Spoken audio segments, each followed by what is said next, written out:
வாலிப சகோதர சகோதரிகளா நீங்க கூடி வந்திருக்கிறது இந்த நாள்ல அது பார்க்கும்போதே சந்தோஷமா இருக்கு. ಈ ಒಂದು ದಿನದಲ್ಲಿ ಯೌವನಸ್ಥರಾಗಿ ನೀವು ಕೂಡಿ ಬಂದಿರೋದನ್ನು ನೋಡೋದಕ್ಕೆ ನಾನು ಬಹಳ ಸಂತೋಷ ಪಡ್ತೀನಿ. நம்ம வேற எங்கேயாவது இந்த ஈவினிங்ல ஃப்ரெண்ட்ஸோட இருந்திருக்கலாம், இல்ல வேற ஏதாவது பண்ணியிருந்திருக்கலாம்.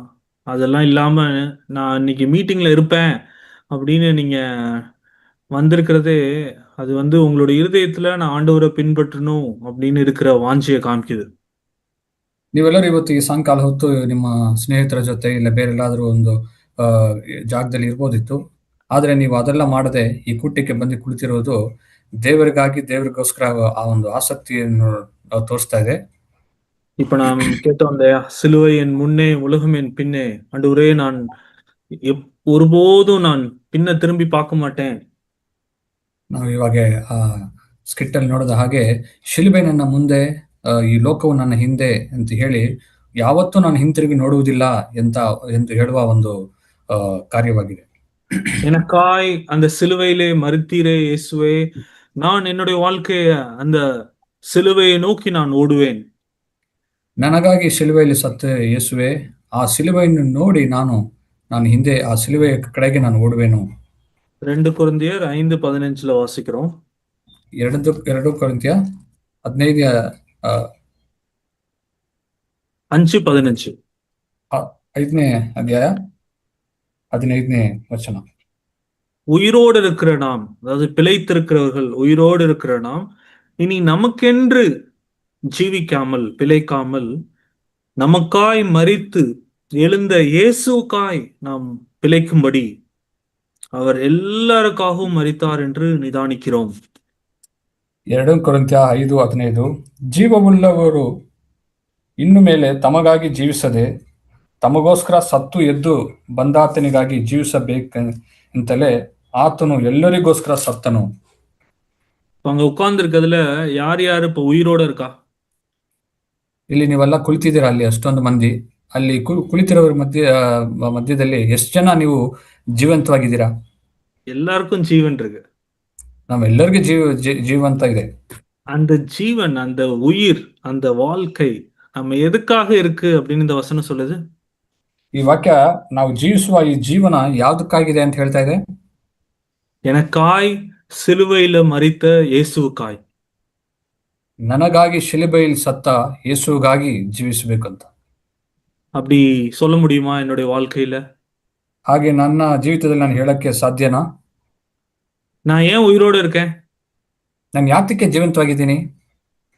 ஓ, நான் ஒரு பெரிய ஆளாகணும், ನಾನು ಒಂದು ದೊಡ್ಡ ವ್ಯಕ್ತಿ ಆಗ್ಬೇಕು, நான் படிச்சு ஒரு மேல வரணும், ನಾನು ಓದಿ ತುಂಬಾ ಉನ್ನತ ಸ್ಥಾನಕ್ಕೆ ಬರಬೇಕು, நல்ல வேலை சேரணும், ಒಳ್ಳೆ ಕೆಲಸಕ್ಕೆ ಸೇರ್ಕೋಬೇಕು, நல்ல திருமணம் பண்ணணும், ಒಳ್ಳೆ ಮದುವೆ ಆಗಬೇಕು, நல்ல ஒரு பெரிய வீடு கட்டணும், ಒಂದು ಒಳ್ಳೆ ದೊಡ್ಡ ಮನೆ ಕಟ್ಟಬೇಕು, எல்லாரும் பார்த்து இவன் வாழ்க்கையில முன்னேறிட்டான்னு சொல்லணும், ಎಲ್ಲರೂ ನನ್ನ ನೋಡಿ ಜೀವಿತದಲ್ಲಿ ಮುಂದೆ ಬಂದಿದ್ದಾನೆ ಅಂತ ಹೇಳಬೇಕು. இப்படி நிறைய கனவுகள். அதற்காய் வாழ்றனா? இல்ல, நான் உயிரோடு இருக்கிறேன். எதுக்கு உயிரோடு இருக்கிறேன்? எனக்காய் இயேசு மரித்தார், எனக்காய் உயிர்த்தார், நான் அவருக்காக உயிரோடு இருக்கிறேன். ಇಂಥ ಎಲ್ಲ ಒಂದು ಆಸೆಗಳೆಲ್ಲ ಇಟ್ಕೊಂಡು ನಾನು ಆತಕ್ಕಾಗಿ ಜೀವಿಸ್ತಾ ಇದ್ದೀನಾ? ಇಲ್ಲ, ಯೇಸು ಸ್ವಾಮಿ ನನಗಾಗಿ ಸತ್ತಿದ್ದು ಆ ಶಿಲುಬೆ ಮೇಲೆ, ಅದಕ್ಕೋಸ್ಕರ ನಾನು ಆತನಿಗಾಗಿ ಜೀವಿಸ್ತಾ ಇದ್ದೀನಿ ಅಂತ ಆ ಒಂದು ಆಸಕ್ತಿ ನಮ್ಮಲ್ಲಿ ಇದೆಯಾ? நம்ம எல்லாரும் ஒரு நல்ல சேஃபான, பாதுகாப்பான ஒரு சூழ்நிலையில இருக்கிறோம். நம்ம கிறிஸ்தவ விசுவாசத்துக்காய் நம்மளை யாரும் இப்ப அட்லீஸ்ட் இப்ப கொன்று போடுறதுக்கு அளவுக்கு யாரும் சூழ்நிலையில இல்ல. ನಾವು ಎಲ್ಲರೂ ಈ ಒಂದು ದಿನಗಳಲ್ಲಿ ನಾವೆಲ್ಲರೂ ಸುರಕ್ಷಿತವಾಗಿದ್ದೀವಿ ಇದೀವಿ. ಈ ಒಂದು ದಿನಗಳಲ್ಲಿ ನಮ್ಮ ಕ್ರೈಸ್ತಿಯ ನಂಬಿಕೆಗಾಗಿ ನಮ್ಮನ್ನು ಯಾರು ಕೊಲ್ತಾ ಇಲ್ಲ, ನಮ್ಗೆ ಯಾವ್ದು ತರ ಬಾಧೆನೋ ಹಿಂಸೆಗಳು ಬರ್ತಾ ಇಲ್ಲ. ஒருவேளை நம்ம கிறிஸ்தவர்களா இருக்கிறது நிமித்தமா அக்கம் பக்கத்துல, இல்ல ஸ்கூல்ல, இல்ல காலேஜ்ல ஒரு சில விஷயங்கள் நம்ம சந்திக்கலாம். ஆனா யாரையும் நம்ம இப்ப ஸ்கிட்ல பார்த்தது மாதிரி இப்ப கொன்று போடுற அளவுக்கு சூழ்நிலை யாருக்கும் இல்ல. ಒಂದು ವೇಳೆ ಶಾಲೆಯಲ್ಲಿ, ಕಾಲೇಜಲ್ಲಿ, ಇಲ್ಲ ನೆರೆಹೊರೆಯವರಲ್ಲಿ ಕ್ರೈಸ್ತರಂತ ನಮ್ಮನ್ನು ಅವ್ರು ಹಾಗೆ ಮಾಡ್ಬೋದು. ಆದ್ರೆ ಆ ಸ್ಕಿಟ್ ಅಲ್ಲಿ ನೋಡ್ದಂಗೆ ನಮ್ನ ಯಾರು ಕೊಳ್ಳಕ್ಕೆ, ನಮ್ಗೆ ಬಾಧೆ ಕೊಡಕ್ಕೆ ಯಾವುದು ಸಿದ್ಧರಾಗಿಲ್ಲ ಈ ಒಂದು ಕಾಲದಲ್ಲಿ. நம்ம இருக்கிறதுலயே பயங்கரமான ஒரு அதிகபட்சமான ஒரு ஷேம். ஆண்டவருக்காக நான் கஷ்டப்படுறேன் அப்படின்னா, ஒருவேளை அங்க இருக்கிற சகோதரிகள், வாலிப சகோதரிகள், நீங்க நகை போடாம ஸ்கூலுக்கு போறீங்க, காலேஜ் போறீங்க, எல்லாம் பார்த்து இங்க பாரு எப்படி இருக்கா அப்படின்னு சொல்லி சிரிக்கிறாங்கன்னா, அதுதான் ஒருவேளை நம்ம அதிகபட்சமா நம்ம நம்ம சந்திக்கிற சோதனையா இருக்கலாம். ನಾವು ಈ ಒಂದು ದಿನಗಳಲ್ಲಿ ನಾವು ನೋಡ್ತಾ ಇರುವ ಶೋಧನೆ, ಒಂದು ಕಷ್ಟ ಕಾಲ, ಒಂದು ಬಾಧೆ ಅಂತ ಹೇಳಿದ್ರೆ ಕ್ರೈಸ್ತನಿಗಾಗಿ, ಆ ಉದಾಹರಣೆಗೆ ಸಹೋದರಿಯರು ಆ ಒಂದು ಆಭರಣಗಳು ಅಣಿಯದೆ ಹೋಗ್ತಾರಲ್ಲ, ಅದನ್ನ ನೋಡಿ ಕೆಲವರು ಆ ಆ ಆ ಕ್ರೈಸ್ತರಲ್ಲದವರು ನೋಡ್ಕೊಂಡು ಒಂಥರ ಇದು ಮಾಡಬಹುದು, ಹಾಸ್ಯ ಮಾಡಬಹುದು. ಅದು ಒಂದು ಮಾತ್ರ ನನಗನ್ಸ್ದಂಗೆ ಒಂದು ದೊಡ್ಡದಾದ ಒಂದು ಹಿಂಸೆ ಇಲ್ಲ ಒಂದು ಬಾಧೆ ಅಂತ ನೋಡ್ತೀನಿ. ಅದ್ರ இல்ல ಹೊರತು ಬೇರೆ ಯಾವ್ದು ನನ್ಗಂತ ಅನಿಸ್ತಾ ಇಲ್ಲ. இல்ல பெற்றோர்கள் ஒருவேளை இன்னும் ரட்சிக்கப்படாம உங்களைய சபைக்கு போறதுனால இன்னும் தொந்தரவு பண்றது சூழ்நிலை இருக்கலாம். ಕೆಲವೊಮ್ಮೆ ಮನೆಯಲ್ಲಿ ತಂದೆ ತಾಯಿಗಳು ಕ್ರೈಸ್ತರಲ್ಲದೆ ಇರೋದ್ರಿಂದ ಸಭೆಗೆ ಹೋಗ್ಬಾರ್ದು ಅಂತ ಒಂದು ತರ ಒಂದು ತೊಂದರೆ ಕೊಡ್ತಾ ಇರ್ಬೋದು. அப்ப நான் பார்த்த அந்த ஸ்கிட்டு என்னுடைய லைஃப்ல, ஆண்டவரே நான் உமக்காக அந்த சிலுவையை நோக்கி பார்த்து நான் ஓடுறதுன்னா என்ன? ನಾನು ಆ ಸ್ಕಿಟ್ ಅಲ್ಲಿ ನೋಡಿದ ಹಾಗೆ, ನಾನು ಯೇಸುವೆ ನಿನ್ನನ್ನು ನೋಡಿ ಓಟ ಓಡಬೇಕಂದ್ರೆ ಏನು ಅಂತ ಒಂದು ಪ್ರಶ್ನೆ ನನಗೆ ಉಂಟಾಯ್ತು. ஆண்டவரே, இப்பயிலிருந்து நான் வாழ்ற வாழ்க்கை பழச விட்டுறலாம். இன்னையிலிருந்து நான் வாழ்ற வாழ்க்கை உமக்கு தான் ஆண்டவரே. ಆ ಇವತ್ತುವರೆಗೂ ಇದ್ದಿದ್ದ ಜೀವಿತ ಬಿಟ್ಬಿಡೋಣ ಹಳೆಯದು.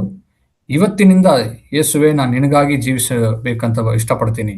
ஆண்டவரே, என்னுடைய செயல், என்னுடைய பேச்சு, என்னுடைய முயற்சி, என்னுடைய சிந்தனை இதெல்லாம் உமக்காக தான்.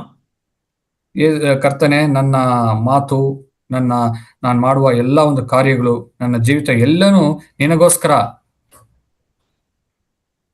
அப்படி ஒரு தீர்மானம் எடுத்தோம்னா, அந்த ஸ்கிட் பார்த்ததுக்கு அதுக்கான உண்மையான பிரயோஜனம் உண்டாகும். ಹಾಗೆ ನಾವೊಂದು ತೀರ್ಮಾನ ಇವತ್ತು ಮಾಡಿಕೊಂಡ್ರೆ, ನಾವು ಸ್ಕಿಟ್ ನೋಡಿದ್ದು ನಮ್ಗೆ ಬಹಳ ಪ್ರಯೋಜನವಾಗಿರುತ್ತೆ. ஆண்டவரே, என்னுடைய வாழ்க்கை உமக்காக. ಯೇಸುವೆ, ನನ್ನ ಜೀವಿತ ನಿನಗಾಗಿ. இப்படி நம்ம வாழ்றதுக்கு சுலபமா பிசாசானவன் நம்மள விட்டுறதில்ல. ಈ ಒಂದು ಜೀವಿತವನ್ನು ನಾವು ಜೀವಿಸುವುದಕ್ಕೆ ಸೈತಾನನು ನಮ್ಮನ್ನು ಅಷ್ಟೊಂದು ಈಸಿಯಾಗಿ ನಮ್ಮನ್ನ ಬಿಡುವುದಿಲ್ಲ. அவன் ஆதி முதல் பொய்யன் அப்படின்னு யோவான் 8:44 வாசிக்கிறோம். ಯೋಹಾನ ಬರೆದ ಇದರಲ್ಲಿ ನೋಡ್ತೀವಿ, ಅವನು ಆದಿಯಿಂದ ಅವನು ಸುಳ್ಳನಾಗಿದ್ದಾನೆ ಅಂತ. 8:44 8:44 ಯೋಹಾನ ಸುವಾರ್ತೆ 8:44. அவன் ஆதி முதல் அவன் பொய்யனா இருக்கிறான். ಅವನು ಆದಿಯಿಂದಲೂ ಕೊಲೆಗಾರನಾಗಿದ್ದು ಸತ್ಯದಲ್ಲಿ ನಿಲ್ಲಲಿಲ್ಲ. ಅಂದ್ರೆ ಅವನು ಆದಿಯಿಂದ ಸುಳ್ಳು ಹೇಳುವವನಾಗಿದ್ದಾನೆ ಅಂತ ನೋಡ್ತೀವಿ ನಾವು. அவன் பொய்யனும் பொய்க்கு பிதாவுமா இருக்கிறான். ಅವನು ಸುಳ್ಳುಗಾರನು, ಸುಳ್ಳಿಗೆ ಮೂಲ ಪುರುಷನೂ ಆಗಿದ್ದಾನೆ. அந்த பொய்யன், அந்த பிசாசானவன் எப்படியாவது நம்ம இயேசுவை நோக்கி பார்க்காதபடி, எப்படியாவது நம்ம வழி விலகி போயிடணும் அப்படிங்கிறதுல அவன் தீவிரமா இருக்கிறான். ಆ ಸುಳ್ಳುಗಾರನು ಏನ್ ಮಾಡ್ತಾ ಇದ್ದಾನೆ ಅಂದ್ರೆ, ನಾವು ಹೇಗಾದ್ರೂ ಯೇಸುವನ್ನು ಹಿಂಬಾಲಿಸಬಾರದು, ಯೇಸು ಕಡೆಯಿಂದ ದೂರ ಹೋಗ್ಬೇಕು ಅಂತ ಏನೇನೆಲ್ಲ ಮಾಡಬೇಕು ಅದೆಲ್ಲ ಮಾಡ್ತಾ ಇರ್ತಾನೆ. அவனுடைய தந்திரங்களை நாம் அறிந்திருக்க வேண்டும். ಸೈತಾನನ ತಂತ್ರಗಳನ್ನು ನಾವು ತಿಳಿದುಕೊಳ್ಳಬೇಕು. 2 ಕೊರಿಂಥಿಯர் 2ஆம் அதிகாரம் 11வது வசனம். 2 ಕೊರಿಂಥಿಯ 2ನೇ ಅಧ್ಯಾಯ 11ನೇ ವಚನ. சாத்தானாலே நாம் மோசம் போகாதபடி, அவன் நம்மளை மோசமா போக்கிடாதபடி அவனுடைய தந்திரங்களை நாம் அறிந்திருக்கிறோம், அறியாதவர்கள் அல்லவே அப்படின்னு சொல்றாரு. ಆತನ ತಂತ್ರಗಳನ್ನು ನಾವು ತಿಳಿದುಕೊಳ್ಳದೆ ಇರಬಾರದು ಅಂತ ಪೌಲನು ಹೇಳ್ತಾ ಇದ್ದಾನೆ. அவன் தந்திரங்கள் என்ன அப்படின்னு நம்ம அறிஞ்சிருக்கணும். ನಾವು ಸೈತಾನ ವಂಚಿಸುವ ಆ ತಂತ್ರಗಳು ಯಾವುದಂತ ನಾವು ತಿಳಿದುಕೊಳ್ಳಬೇಕು. அப்பதான் நம்ம மோசம் போகாம இருக்க முடியும். ಹಾಗೆ ಇರುವಾಗ ನಾವು ಮೋಸಗೊಳಗಾಗುವುದಿಲ್ಲ. அவனுடைய தந்திரங்கள்ல, அநேக தந்திரங்கள்ல அவன் பார்த்தது பாரு, அவன் பொய்யன். அவன் பொய் சொல்லி நம்மளை ஏமாத்த பார்க்கறான். ಆತನ ಆ ತಂತ್ರಗಳಲ್ಲಿ ಒಂದು ಮುಖ್ಯವಾದ ಏನಂದ್ರೆ ಸುಳ್ಳು ಹೇಳುವುದು. ಅವನು ಸುಳ್ಳುಗಾರನು, ನಮಗೆ ಸುಳ್ಳು ಹೇಳಿ ನಮ್ಮನ್ನು ವಂಚಿಸುತ್ತಾನೆ. அவன் நிறைய பொய் அவன் நம்மிடத்துல சொல்றான். ಅನೇಕ ಸುಳ್ಳುಗಳನ್ನು ನಮ್ಮ ಹತ್ರ ಹೇಳ್ತಾನೆ. ஒரு நமக்கு கஷ்டமான சூழ்நிலை வருதுன்னா, ஆண்டவர் உன்னை நேசிக்கல, அவர் இருந்திருந்தா இந்த சூழ்நிலைக்குள்ளார உன்னை அனுமதிச்சிருப்பாரா அப்படிங்கிற ஒரு பொய்யை சொல்றான். ಒಂದು ಕಷ್ಟಕರವಾದ ಒಂದು ಸನ್ನಿವೇಶ ಇರುವಾಗ ನಮ್ಮ ಜೀವಿತದಲ್ಲಿ ದೇವರು ನಿನ್ನ ಪ್ರೀತಿಸ್ತಾ ಇಲ್ಲ, ದೇವರು ನಿಜವಾಗ್ಲೂ ಇದ್ರೆ ನಿನಗೆ ಈ ಕಷ್ಟ ಬರ್ತಿತ್ತಾ ಅಂತ ಒಂದು ಸುಳ್ಳನ್ನು ಹೇಳ್ತಾನೆ. அவர் உண்மையாலுமே உன் மேல கோவமா இருக்காரு அப்படின்னு போய் சொல்றான். ನಿನ್ನ ಮೇಲೆ ದೇವರು ಕೋಪವಾಗಿದ್ದಾರೆ ಅಂತ ಒಂದು ಸುಳ್ಳು ಹೇಳ್ತಾನೆ. இப்படி நிறைய அவன் பொய் சொல்றான். ಹೀಗೆ ಅನೇಕ ಸುಳ್ಳುಗಳನ್ನು ನಮ್ಮ ಹತ್ರ ಹೇಳ್ತಾ ಇರ್ತಾನೆ. இந்த மாலை வேளையில அவனுடைய 2 பொய், நம்மளுடைய வாழ்க்கையில அவன் சொல்ற 2 பொய். ಈ ಸಾಯಂಕಾಲ ಹೊತ್ತಿನಲ್ಲಿ ಆ ಸೈತಾನನು ಹೇಳುವ 2 ಸುಳ್ಳುಗಳನ್ನು ನಾನು ನಿಮಗೆ ತೋರಿಸ್ತೀನಿ. அந்த நம்மளுடைய வாழ்க்கையில நம்ம இயேசுவை நோக்கி பார்த்து ஓடாதபடி, அவரை பின்தொடர்ந்து ஓடாதபடி, நம்மள எப்படியாவது மோசம் போக்கணும் அப்படின்னு அவன் சொல்ற பொய். ನಾವು ಯೇಸು ಕಡೆ ಹೋಗದೆ, ಯೇಸುವನ್ನು ಹಿಂಬಾಲಿಸದೆ, ಯೇಸು ಕಡೆಯಿಂದ ದೂರ ಹೋಗಬೇಕು ಅಂತ ನಮ್ಮನ್ನು ವಂಚಿಸುವುದಕ್ಕೆ ಅವನು ಹೇಳುವ 2 ಸುಳ್ಳುಗಳು. முதல் பொய், நம்ம பாவத்துல நம்ம சோதிக்கப்படுறோம். நமக்கு ஒரு சோதனை வருது. ஒரு இச்சிக்கணும்னு சோதிக்கப்படுறோம், இதை செய்யணும்னு சோதிக்கப்படுறோம், அதை பண்ணணும் அப்படின்னு ஒரு பாவ சோதனை. அப்ப அவனுடைய பொய். ಈ ಮೊದಲನೇ ಸುಳ್ಳು ಏನಂದ್ರೆ, ನಮಗೆ ಜೀವಿತದಲ್ಲಿ ಬರುವ ಶೋಧನೆ, ಪಾಪ ಮಾಡಬೇಕು ಇಲ್ಲ ಇಚ್ಛೆಗೊಳಗಾಗಬೇಕು ಅಂತ ಬರುವ ಆ ಒಂದು ಶೋಧನೆಯಲ್ಲಿ ಆತನ ಸುಳ್ಳು, நான் இன்னும் பாவம் செய்யல, இப்பதான் சோதிக்கப்படுறேன். ಇನ್ನ ಪಾಪ ಮಾಡಲಿಲ್ಲ, ಮಾಡಕ್ ಮುಂಚೆ ಬರುವ ಶೋಧನೆ ಇದೆಯಲ್ಲ, ಅದರಲ್ಲಿ அந்த சோதனையில அவன் சொல்ற பொய் என்ன? ಆ ಶೋಧನೆಗೆ ಬರುವಾಗಲೇ ಅವನು ಹೇಳುವ ಸುಳ್ಳು ಏನಂದ್ರೆ, பரவாயில்ல, இன்னும் ஒரு முறை செஞ்சிரு, அதோட நிப்பாட்டிக்கலாம், ஒரு முறை பரவாயில்ல. ಅವನು ಹೇಳ್ತಾನೆ, ಆ ಶೋಧನೆಯಲ್ಲಿ ನಾವು ಹೋಗ್ತಾ ಇರುವಾಗ, ಪರವಾಗಿಲ್ಲ, ಇದು ಒಂದು ಸಾರಿ ಪಾಪವನ್ನು ಮಾಡ್ಬಿಡು, ಇದೊಂದೇ ಸರಿ ಅಂತ ಹೇಳ್ತಾನೆ. இதுக்கப்புறம் நீ செய்ய வேணாம், இந்த ஒரு தடவை செஞ்சுக்கோ. ಇದು ಒಂದು ಬಾರಿ ಮಾಡ್ಬಿಡು, ಇದು ಆದ್ಮೇಲೆ ಮಾಡೋದ್ ಬೇಡ. இந்த ஒரு தடவை இத இப்படி போய் சொல்லிக்கோ, பரவாயில்ல. இந்த ஒரு தடவை இப்படி கோவப்பட்டுக்கோ, இந்த ஒரு தடவை இಚ್ಛಿத்துக்கೋ. ಈ ಒಂದ್ಸರಿ ನೀನು ಕೋಪ ಮಾಡ್ಕೋ, ಇಲ್ಲ ಒಂದು ಆ ಇಚ್ಛೆಗೊಳಗಾಗ್ಬಿಡು, ಇದು ಒಂದ್ಸರಿ ಮಾಡ್ಬಿಡು ಕೊನೆಯದಾಗಿ ಅಂತ. ஒரு தடவை ஃப்ரெண்ட்ஸோட சேர்ந்து நீ கிளாஸ கட் அடிச்சுட்டு போயிட்டு வந்துரு, ஒரு தடவை சினிமா பாத்துரு, அவ்வளவுதான், அதோட நிப்பாட்டிக்கோ, அதுக்கப்புறம் பண்ண வேணாம். ಒಂದು ಬಾರಿ ನೀನು ಸಿನಿಮಾಗೆ ಹೋಗ್ಬಿಡು, ಒಂದು ಬಾರಿ ಕ್ಲಾಸ್ ಕಟ್ ಮಾಡ್ಬಿಟ್ಟು ಫ್ರೆಂಡ್ಸ್ ಜೊತೆ ಆಚೆ ಹೊರಗೆ ಹೋಗ್ಬಿಡು, ಆಮೇಲೆ ಏನ್ ಮಾಡೋದ್ ಬೇಡ. ஒரு தடவை இந்த கெட்ட பழக்கத்தை பண்ணு, அதுக்கப்புறம் வேணாம். ಒಂದು ಬಾರಿ ಈ ಒಂದು ಕೆಟ್ಟ ಒಂದು ಅಭ್ಯಾಸವನ್ನು ಮಾಡು, ಆಮೇಲೆ ಬೇಡ. இப்படி ஒரு தடவை செய் அப்படிங்கிற பொய்ய எத்தனை பேர் கேட்டிருக்கோம்? அது எனக்கு எப்படி தெரியுமா? நான் அந்த பொய் கேட்டிருக்கேன். ಹೀಗೆ ಎಷ್ಟು ಮಂದಿ ಈ ಒಂದು ಸಾರಿ ಮಾಡ್ಬಿಡೋಣ ಅಂತ ಸುಳ್ಳನ್ನು ಎಷ್ಟು ಜನ ಕೇಳಿದಿರಾ? ನಾನು ನಿಜವಾಗ್ಲೂ ನನ್ನ ಜೀವಿತದಲ್ಲಿ ನಾನು ಅದನ್ನ ಕೇಳಿದ್ದೀನಿ. நம்மளும் என்ன பண்றோம்? ஆமா, ஒரு தடவை பரவாயில்ல, இந்த ஒரு தடவை கடைசியா பண்ணிரும், இதுக்கப்புறம் பண்ண வேணாம் அப்படின்னு சொல்லி எத்தனை ஒரு தடவை செஞ்சிருக்கோம்? யோசிச்சு பாருங்க. ನಾವು ಅನೇಕ ಬಾರಿ ನೋಡಿ ಆ ಒಂದು ಸುಳ್ಳನ್ನು ನಂಬಿ, ಇದು ಒಂದು ಸಾರಿ ಮಾಡ್ಬಿಡೋಣ, ಒಂದು ಬಾರಿ ಇನ್ಮೇಲೆ ಮಾಡೋದು ಬೇಡ ಅಂತ ಎಷ್ಟು ಸತಿ ಹಾಗೆ ಮಾಡಿದೀವಿ, ಯೋಚನೆ ಮಾಡಿ ನೋಡಿ. அது அவனுடைய பொய். ಅದು ಆತನ ಸುಳ್ಳು. எப்படியாவது நம்மள பாவத்துல தள்ளி விட்டுறணும் அப்படின்னு அவன் சொல்ற பொய். ಹೇಗಾದ್ರೂ ಈ ಪಾಪದಲ್ಲಿ ನಮ್ಮನ್ನು ತಳ್ಳಿಬಿಡಬೇಕು ಅಂತ ಅವನ ಒಂದು ಸುಳ್ಳಾಗಿದೆ ಅದು. ஆண்டவர் மன்னிச்சிருவாரு, நீ அவர்கிட்ட போய் மன்னிப்பு கேட்டுக்கலாம், பரவாயில்ல, அவர் இரக்கமுள்ள ஆண்டவர், நீ பாவம் செஞ்சுட்டு போனீன்னா அவர் உன்னை மன்னிச்சிருவாரு அப்படின்னு சொல்றது அவனுடைய பொய். ದೇವರು ಕೃಪಾ ಉಳ್ಳವರು, ಕರುಣೆ ಉಳ್ಳ ದೇವರು, ಇದೊಂದ್ಸತಿ ಮಾಡ್ಕೊಂಡು ನೀನು ಕ್ಷಮಾಪಣೆ ಕೇಳಿದ್ರೆ ಅವರು ಕ್ಷಮಿಸ್ಬಿಡ್ತಾರೆ, ಒಂದ್ ಸರಿ ಮಾಡ್ಬಿಡು ಅಂತ ಹೇಳೋದು ಆತನ ಸುಳ್ಳು. இந்த பாவத்தினுடைய இன்பத்தை ஏன் விட்டுற? அதை கொஞ்சம் அனுபவிச்சுக்கோ, அதை என்ஜாய் பண்ணிக்கோ, அப்புறம் போய் ஆண்டவரே என்னை மன்னிச்சிருங்கன்னு கேட்டுக்கலாம், அவர் மன்னிச்சிருவாரு. ಈ ಪಾಪದಲ್ಲಿ ಬರುವ ಈ ಸುಖವನ್ನು ಯಾಕೆ ಬಿಡ್ತೀಯಾ? ಒಂದ್ಸತಿ ಇದು ಮಾಡ್ಕೋ, ಆಮೇಲೆ ಹೋಗಿ ನಾವು ಕ್ಷಮಾಪಣೆ ಕೇಳಿದ್ರೆ ನಮ್ಮನ್ನು ನಿನ್ನನ್ನು ಕ್ಷಮಿಸ್ಬಿಡ್ತಾರೆ ಅಂತ ಹೇಳ್ತಾನೆ. நம்ம என்ன வாசிச்சோம்? அவனுடைய தந்திரங்களை அறியாதவர்கள் அல்லவே. ಸೈತಾನನ ವಂಚನೆ, ಅವನ ತಂತ್ರಗಳನ್ನು ನಾವು ಗೊತ್ತಿರೋ ನಮ್ಗಿಲ್ಲ, ನಾವು ತಿಳಿದಿದ್ದೀವಿ ಅಂತ ಹೇಳ್ತಾ ಇದೆ. அருமையான வாலிபர்களே, அவனுடைய தந்திரத்தை அறிஞ்சிருக்கீங்களா? ಅವನ ತಂತ್ರಗಳನ್ನು ನೀವು ಅರಿತಿದ್ದೀರಾ? இது பிசாசினிடத்திலிருந்து வர பொய் அப்படின்னு சொல்லி அவனுடைய பொய்யை எதிர்த்து நின்றுருக்கீங்களா? ಇದು ಸೈತಾನ ಕಡೆಯಿಂದ ಬರುವ ಸುಳ್ಳಾಗಿದೆ ಅಂತ ಆ ಸುಳ್ಳನ್ನು ನೀವು ಎದುರಿಸಿ ನಿಲ್ತಾ ಇದ್ದೀರಾ? இல்ல, ஆமா ஆமா கரெக்ட் தானே, இன்னும் ஒரு தடவை, இந்த கடைசியா ஒரு தடவை செஞ்சிரும், அப்புறம் ஆண்டவர் மன்னிச்சிருவாரு அப்படின்னு சொல்லி நான் பாவம் செய்யறேனா?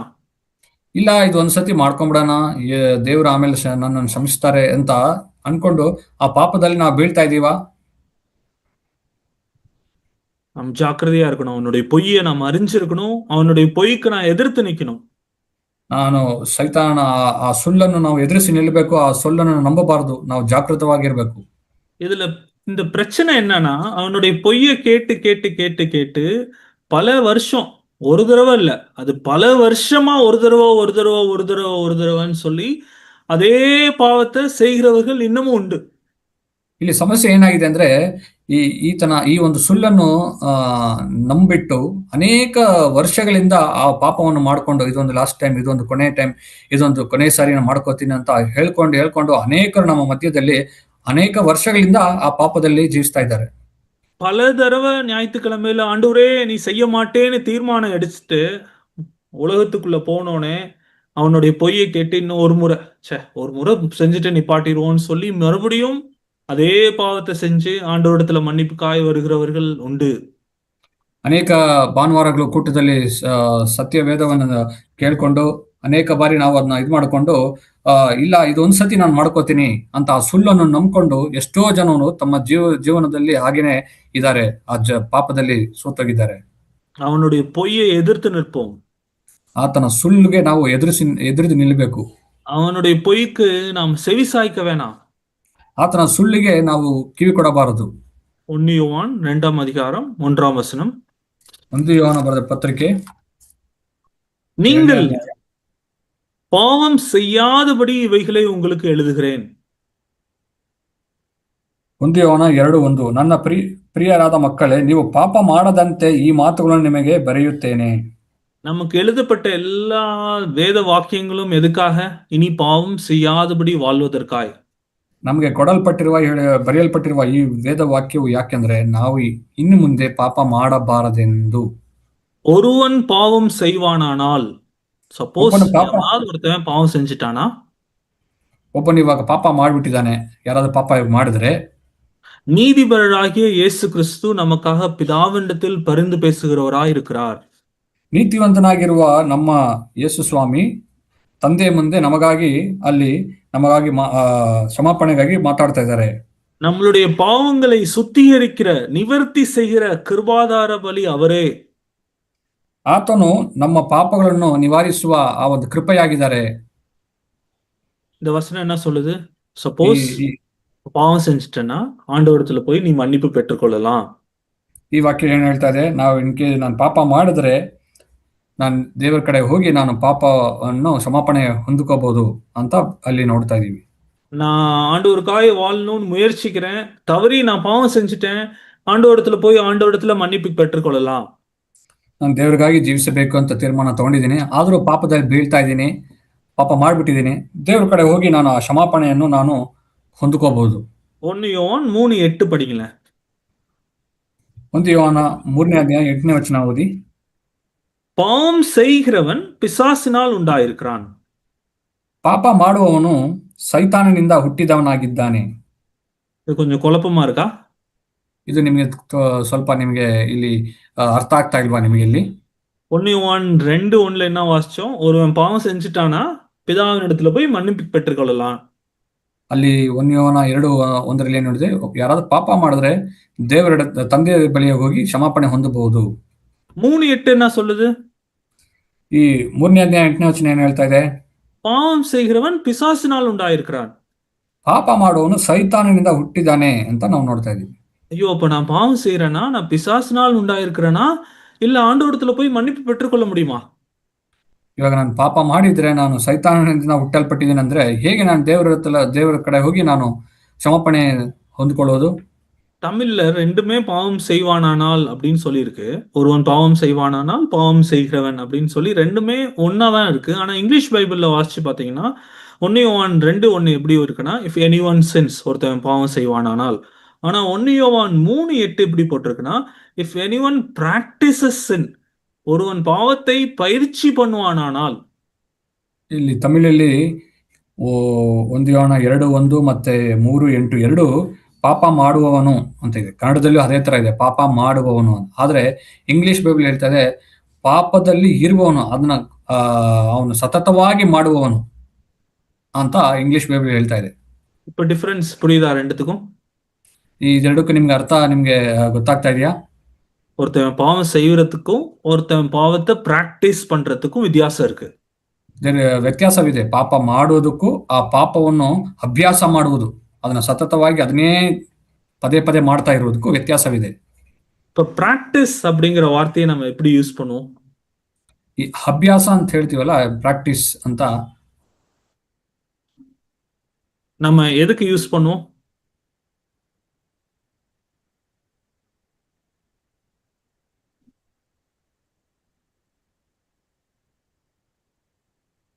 ரஞ்சித் கேக்குதா?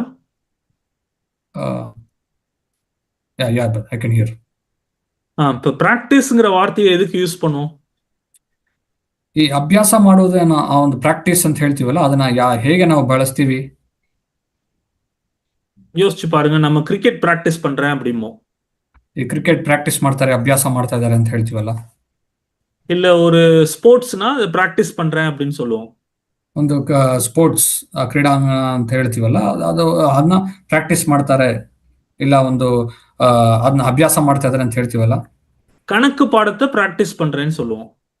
ಗಣಿತ ಒಂದು ಸಬ್ಜೆಕ್ಟ್ ನ ನಾವು ಪ್ರಾಕ್ಟೀಸ್ ಮಾಡ್ತಾ ಇದೀವಿ, ಅಭ್ಯಾಸ ಮಾಡ್ತಾ ಇದೀವಿ ಅಂತ ಹೇಳ್ತೀವಿ. சரி, இப்ப ஞாயிற்றுக்கிழமை நீங்க எல்லாரும் பசங்க எல்லாம் விளையாண்டுட்டு இருக்காங்க. இப்ப நானும் வரேன். நீங்க கிரிக்கெட் விளையாடுறீங்க, உங்களோட சேர்ந்து நானும் கிரிக்கெட் விளையாடுறேன். அதை நான் கிரிக்கெட் விளையாண்டேன்னு சொல்றதா இல்ல கிரிக்கெட் பிராக்டிஸ் பண்ணேன்னு சொல்றதா? ಈಗ ಭಾನುವಾರ ನಾವು ಅಲ್ಲಿ ಬರ್ತೀನಿ, ನೀವು ಹುಡುಗರೆಲ್ಲ ಕ್ರಿಕೆಟ್ ಆಡ್ತಾ ಇದ್ದೀರಾ, ನಿಮ್ ಜೊತೆ ನಾನು ಸೇರ್ಕೊಂಡು ಕ್ರಿಕೆಟ್ ಆಡಕ್ಕೆ ನಾನು ಬರ್ತೀನಿ. ಆ ಕ್ರಿಕೆಟ್ ನಾನು ಕ್ರಿಕೆಟ್ ಆಡ್ತಾ ಇದ್ದೀನಿ ಅಂತ ಹೇಳೋದಾ, ಇಲ್ಲ ಕ್ರಿಕೆಟ್ ನಾನು ಅಭ್ಯಾಸ ಮಾಡ್ತಾ ಇದ್ದೀನಿ, ಪ್ರಾಕ್ಟೀಸ್ ಮಾಡ್ತಾ ಇದ್ದೀನಿ ಅಂತ ಹೇಳೋದಾ? என்ன சொல்லுவோம்? சொல்லுங்களேன் நீங்களே. ನೀವೇ ಹೇಳಿ, ನಾವೇನ್ ಹೇಳ್ತೀವಿ? நீங்க மியூட்ல இருக்கீங்க, அதனால சொல்றது கேட்காது. நான் கிரிக்கெட் விளையாடுவேன் அப்படின்னு சொன்னா ஒன்னு காமிங்க, கிரிக்கெட் பிராக்டிஸ் பண்ணுவேன்னு சொன்னா ரெண்டுன்னு காமிங்க. ನೀವು ಮ್ಯೂಟ್ಲಲ್ಲಿರೋದ್ರಿಂದ ನನಗೆ ಕೇಳಿಸ್ತಾ ಇಲ್ಲ. ನೀವು ಕ್ರಿಕೆಟ್ ಆಡದೆ ಅಂತ ಹೇಳೋರೆಲ್ಲ ಒಂದು ಬೆರಳು ತೋರಿಸಿ, ಒಂದು ಕ್ರಿಕೆಟ್ ಪ್ರಾಕ್ಟೀಸ್ ಮಾಡಿದೆ ಅಂತ ಹೇಳೋರೆಲ್ಲ ಎರಡು ಬೆರಳು ತೋರಿಸಿ. என்ன காமிச்சிங்க? ஒன்னு. சரி, கரெக்ட் தான். அப்ப நான் கிரிக்கெட் விளையாண்டேன், கிரிக்கெட் பிராக்டிஸ் பண்ணல. ಹೌದು, ನೀವು ಕರೆಕ್ಟ್ ಆಗಿ ಹೇಳಿದ್ರಿ. ನಾನು ಕ್ರಿಕೆಟ್ ಅಲ್ಲಿ ಅಭ್ಯಾಸ ಮಾಡಿಲ್ಲ, ನಾನು ಅಲ್ಲಿ ಕ್ರಿಕೆಟ್ ಆಡ್ದೆ. இப்ப நான் டெய்லி 5 மணிக்கு கிரிக்கெட் பேட்டை தூக்கிட்டு கிரிக்கெட் ஷூ போட்டுட்டு கிரவுண்டுக்கு டெய்லி 5 மணிக்கு நான் பிளான் பண்ணி போறேன். ನಾನು ಇವಾಗ ಒಂದು ಉದಾಹರಣೆಗೆ, ನಾನು ದಿನಾನು ನಾನು ಕ್ರಿಕೆಟ್ ಕಿಟ್ ಎಲ್ಲ ತಗೊಂಡು, ಕ್ರಿಕೆಟ್ ಬ್ಯಾಟ್ ಎಲ್ಲ ತಗೊಂಡು ಪ್ರಾಕ್ಟೀಸ್ ಮಾಡಕ್ಕೆ 5 ಗಂಟೆಗೆ ಹೋಗ್ತಾ ಇದ್ದೀನಿ, ಅಭ್ಯಾಸ ಮಾಡಕ್ಕೆ. என்னைய பார்த்து எங்க போறீங்க அப்படின்னு சொன்னா நான் என்ன சொல்லுவேன்? கிரிக்கெட் பிராக்டிஸ் பண்ண போறேன். ನನ್ನ ಯಾರೋ ಕೇಳಿದ್ರೆ ಎಲ್ಲಿ ಹೋಗ್ತಾ ಇದ್ರಿ ಅಂತ ಕೇಳಿದ್ರೆ ನಾನು ಹೇಳ್ತೀನಿ, ಕ್ರಿಕೆಟ್ ಪ್ರಾಕ್ಟೀಸ್ ಮಾಡಕ್ಕೆ, ಅಭ್ಯಾಸ ಮಾಡಕ್ಕೆ ಹೋಗ್ತಾ ಇದೀನಿ ಅಂತ ಹೇಳ್ತೀನಿ. அப்ப கிரிக்கெட் விளையாடுறதுக்கும் கிரிக்கெட் பிராக்டிஸ் பண்றதுக்கும் டிஃபரன்ஸ் இருக்கு, ஒத்துக்கிறீங்களா?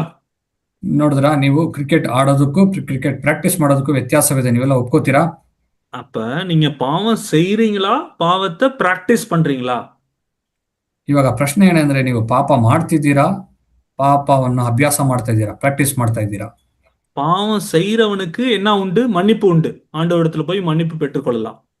ಪಾಪ ಮಾಡುವವರಿಗೆ ಅಲ್ಲಿ ಕ್ಷಮಾಪಣೆ ಇದೆ, ಅಲ್ಲಿ ದೇವರ ಹತ್ರ ಹೋಗಿ ಕ್ಷಮಾಪಣೆ ஆனா ಪಡಕ. ஆனா பாவத்தை பயிற்சி பண்றவன், பிராக்டிஸ் பண்றவன் பிசாசினால் உண்டாயிருக்கிறான். ಆದ್ರೆ ಪಾಪವನ್ನು ಅಲ್ಲಿ ಮಾಡುವವರು, ಪಾಪದಲ್ಲಿ ಪ್ರಾಕ್ಟೀಸ್ ಮಾಡಿ ಅದನ್ನ ಅಭ್ಯಾಸ ಮಾಡೋರು ಸೈತಾನ ಕಡೆಯವರು ಅಂತ ಇದೆ. அப்ப நான் ஜாக்கிரதையா எடுக்கணும். நான் பாவத்தை பிராக்டிஸ் பண்றானா இல்ல பாவத்துல நான் தவறி விழுந்துடுறானா? ನಾನು ಪಾಪ ಮಾಡ್ತಾ ಇದ್ದೀನಾ, ಪಾಪದಲ್ಲಿ ಬೀಳ್ತಾ ಇದ್ದೀನಾ, ಇಲ್ಲ ಪಾಪವನ್ನು ನಾನು ಸತತವಾಗಿ ಮಾಡ್ಕೊಂಡು ಅಭ್ಯಾಸ ಮಾಡ್ತಾ ಇದ್ದೀನಾ? இப்ப பிராக்டிஸ்னா ரெகுலரா நான் பிளான் பண்ணி, என்னென்ன இருக்கு பாருங்க, ரெகுலரா பண்றேன், பிளான் பண்ணி பண்றேன், அதுக்காக நேரத்தை ஒதுக்கி அதை செய்யறேன் அப்படின்னா அது பிராக்டிஸ். ಆ ಪ್ರಾಕ್ಟೀಸ್, ಅಭ್ಯಾಸ ಅಂದ್ರೆ ಏನು? ಅದಕ್ಕೊಂದು ಸಮಯ ಇದೆ, ಪ್ರತಿದಿನ ಮಾಡ್ತೀನಿ, ಅದನ್ನ ಸತತವಾಗಿ ನಾನು ಆ ಒಂದು ಸಮಯಕ್ಕೆ ನಾನು ದಿನನಿತ್ಯ ಮಾಡ್ತಾ ಇರ್ತೀನಿ, ಅದು ಪ್ರಾಕ್ಟೀಸ್, ಅದು ಅಭ್ಯಾಸ. உங்களை நீங்களே கேட்டு பாருங்க, நான் பாவத்துல விழுந்துடுறேனா இல்ல பாவத்தை பயிற்சி பண்றேனா? ನಿಮ್ಮನ್ನು ನೀವೇ ಪರೀಕ್ಷಿಸಿ ನೋಡಿ, ನಾನು ಪಾಪದಲ್ಲಿ ಬೀಳ್ತಾ ಇದ್ದೀನಾ, ಇಲ್ಲ ಪಾಪವನ್ನು ಪ್ರಾಕ್ಟೀಸ್ ಮಾಡ್ತಾ ಇದ್ದೀನಾ, ಅಭ್ಯಾಸ ಮಾಡ್ತಾ ಇದ್ದೀನಾ? ஏற்கனவே பிளான் பண்ணிட்டேன். வீட்டில் இருக்கும்போதே, ஸ்கூல்ல இருக்கும்போதே நான் வீட்டுக்கு போய் நான் ரகசியமா இதை இப்ப பண்ண போறேன், இந்த டைம்ல இதை பண்ண போறேன் அப்படின்னு பிளான் பண்ணி யாரும் இல்லாத நேரம் பார்த்து ரகசியமா அந்தரங்கத்துல பாவம் செஞ்சா அது பாவத்துல விழுந்ததா இல்ல பாவத்தை பிராக்டிஸ் பண்றதா? ನಾನು ಶಾಲೆಯಲ್ಲೋ ಇಲ್ಲ ಕಾಲೇಜಲ್ಲೋ ಇಂದ ಬರುವಾಗಲೇ ನನ್ನ ಮನಸ್ಸಿನಲ್ಲಿ ಒಂದು ಪ್ಲಾನ್ ಮಾಡ್ಕೊಂಡಿದ್ದೀನಿ. ನಾನು ಯಾರು ಇಲ್ದೇ ಇರೋ ಟೈಮಲ್ಲಿ ಯಾರ್ದು ಗೊತ್ತಿಲ್ಲದೆ ಈ ಒಂದು ಪಾಪವನ್ನು ಮಾಡಬೇಕು ಅಂತ ನನ್ನ ಮನಸ್ಸಿನಲ್ಲಿ ನಾನು ಆ ಒಂದು ಪ್ಲಾನ್ ಮಾಡಿ ಇಟ್ಕೊಂಡ್ಬಿಟ್ಟಿದ್ದೀನಿ. ಅಭ್ಯಾಸ ಮಾಡಬೇಕು. ಇದು ಪಾಪದಲ್ಲಿ ಬೀಳೋದೋ ಇಲ್ಲ ಪಾಪವನ್ನು ಅಭ್ಯಾಸ ಮಾಡೋದು, ಪ್ರಾಕ್ಟೀಸ್ ಮಾಡೋದು. ஏற்கனவே பிளான் பண்ணி எங்க அம்மாட்ட இப்படியெல்லாம் பொய் சொல்ல போறேன், அப்பாட்ட இப்படியெல்லாம் பொய் சொல்ல போறேன் அப்படின்னு ஏற்கனவே பிளான் பண்ணிட்டேன். பிளான் பண்ணி வந்து இது இது இது இதுன்னு பொய் சொல்றேன். அது பாவத்துல விழுவுறதா, பாவத்தை பிராக்டிஸ் பண்றதா? ಮುಂಚಿತವಾಗಿಯೇ ನನ್ನ ಮನಸ್ಸಿನಲ್ಲಿ ನಾನು ತೀರ್ಮಾನ ಮಾಡ್ಕೊಂಡಿದ್ದೀನಿ. ನಮ್ಮ ತಂದೆ ತಾಯಿಗೆ ಹೋಗಿ ಈ ತರ ಸುಳ್ಳು ಹೇಳ್ಬೇಕು, ಅವ್ರು ಹಿಂಗ್ ಹೇಳ್ತಾರೆ, ಅದಕ್ಕೆ ನಾನು ಹಿಂಗ್ ಉತ್ತರ ಕೊಡ್ಬೇಕಂತ ನಾನು ಮನಸ್ಸಿನಲ್ಲಿ ನಿರ್ಣಯ ಮಾಡ್ಕೊಂಡ್ಬಿಟ್ಟಿದ್ದೀನಿ, ಸುಳ್ಳು ಹೇಳ್ಬೇಕಂತ. ಆ ಒಂದು திடீர்னு ಪಾಪ ಒಂದು ನಾನು ಬೀಳ್ತಾ ಇದ್ದೀನ, ಇದನ್ನ ನಾನು ಅದನ್ನ ಪ್ರಾಕ್ಟೀಸ್ ಮಾಡ್ತಾ ಇದ್ದೀನ.